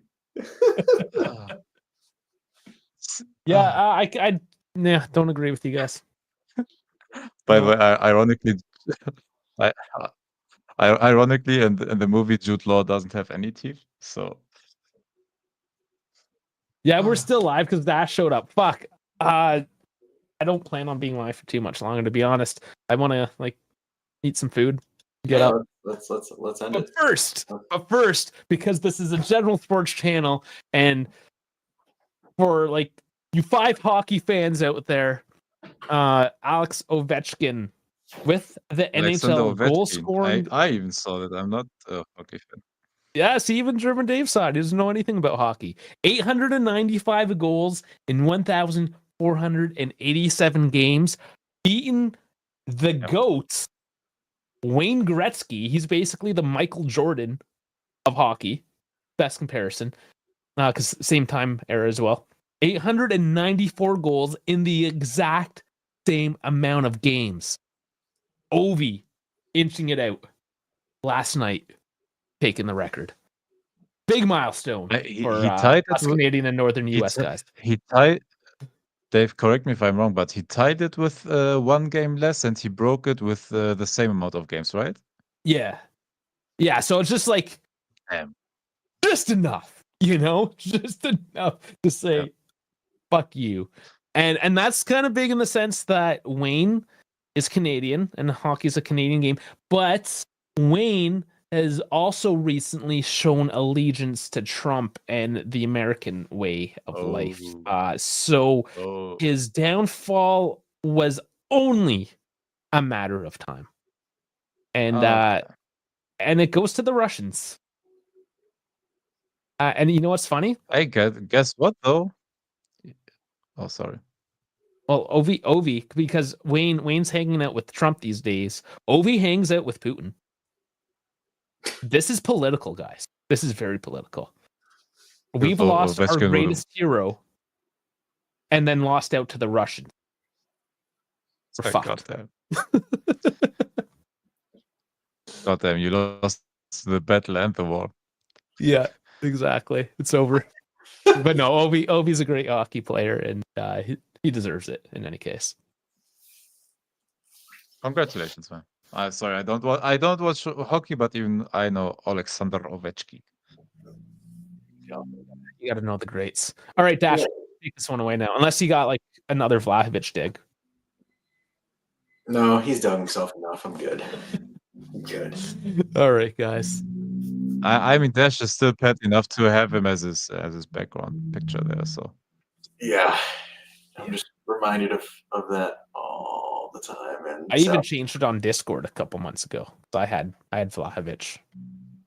It's gone. It's Alessandro Del Piero because you can't be mad at him ever. UConn?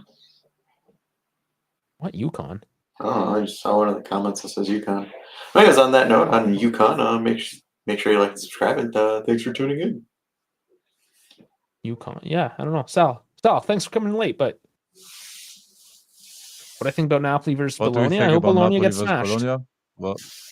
Well, we I hope Bologna fucking wins. hope, that Napoli will rip them apart, but I hope that's what Bologna we need, wins. unfortunately. Yeah, because Dash, you're just Because stop. it's- You're being a hipster. Because It's not being a hit. we have to, dude, we I have don't want to Napoli to pray. win the title. We But have Inter to pray can. that Like, the who cares? teams. Oh, sorry. I have my leg again. By the way, sorry guys, I have my leg again. You're So like, I don't know what's happening. it's telling you to give up. And then you wait 5 seconds, and then you rate. Okay, I think it's time. Who? What? No, it's all good. Take it away. I have no comments anymore. Take it away. All right, thanks for liking and subscribing and tuning in, and I think we'll see you guys. Oh, we have the after dark drops tomorrow, right? Yeah. Yeah, at midnight.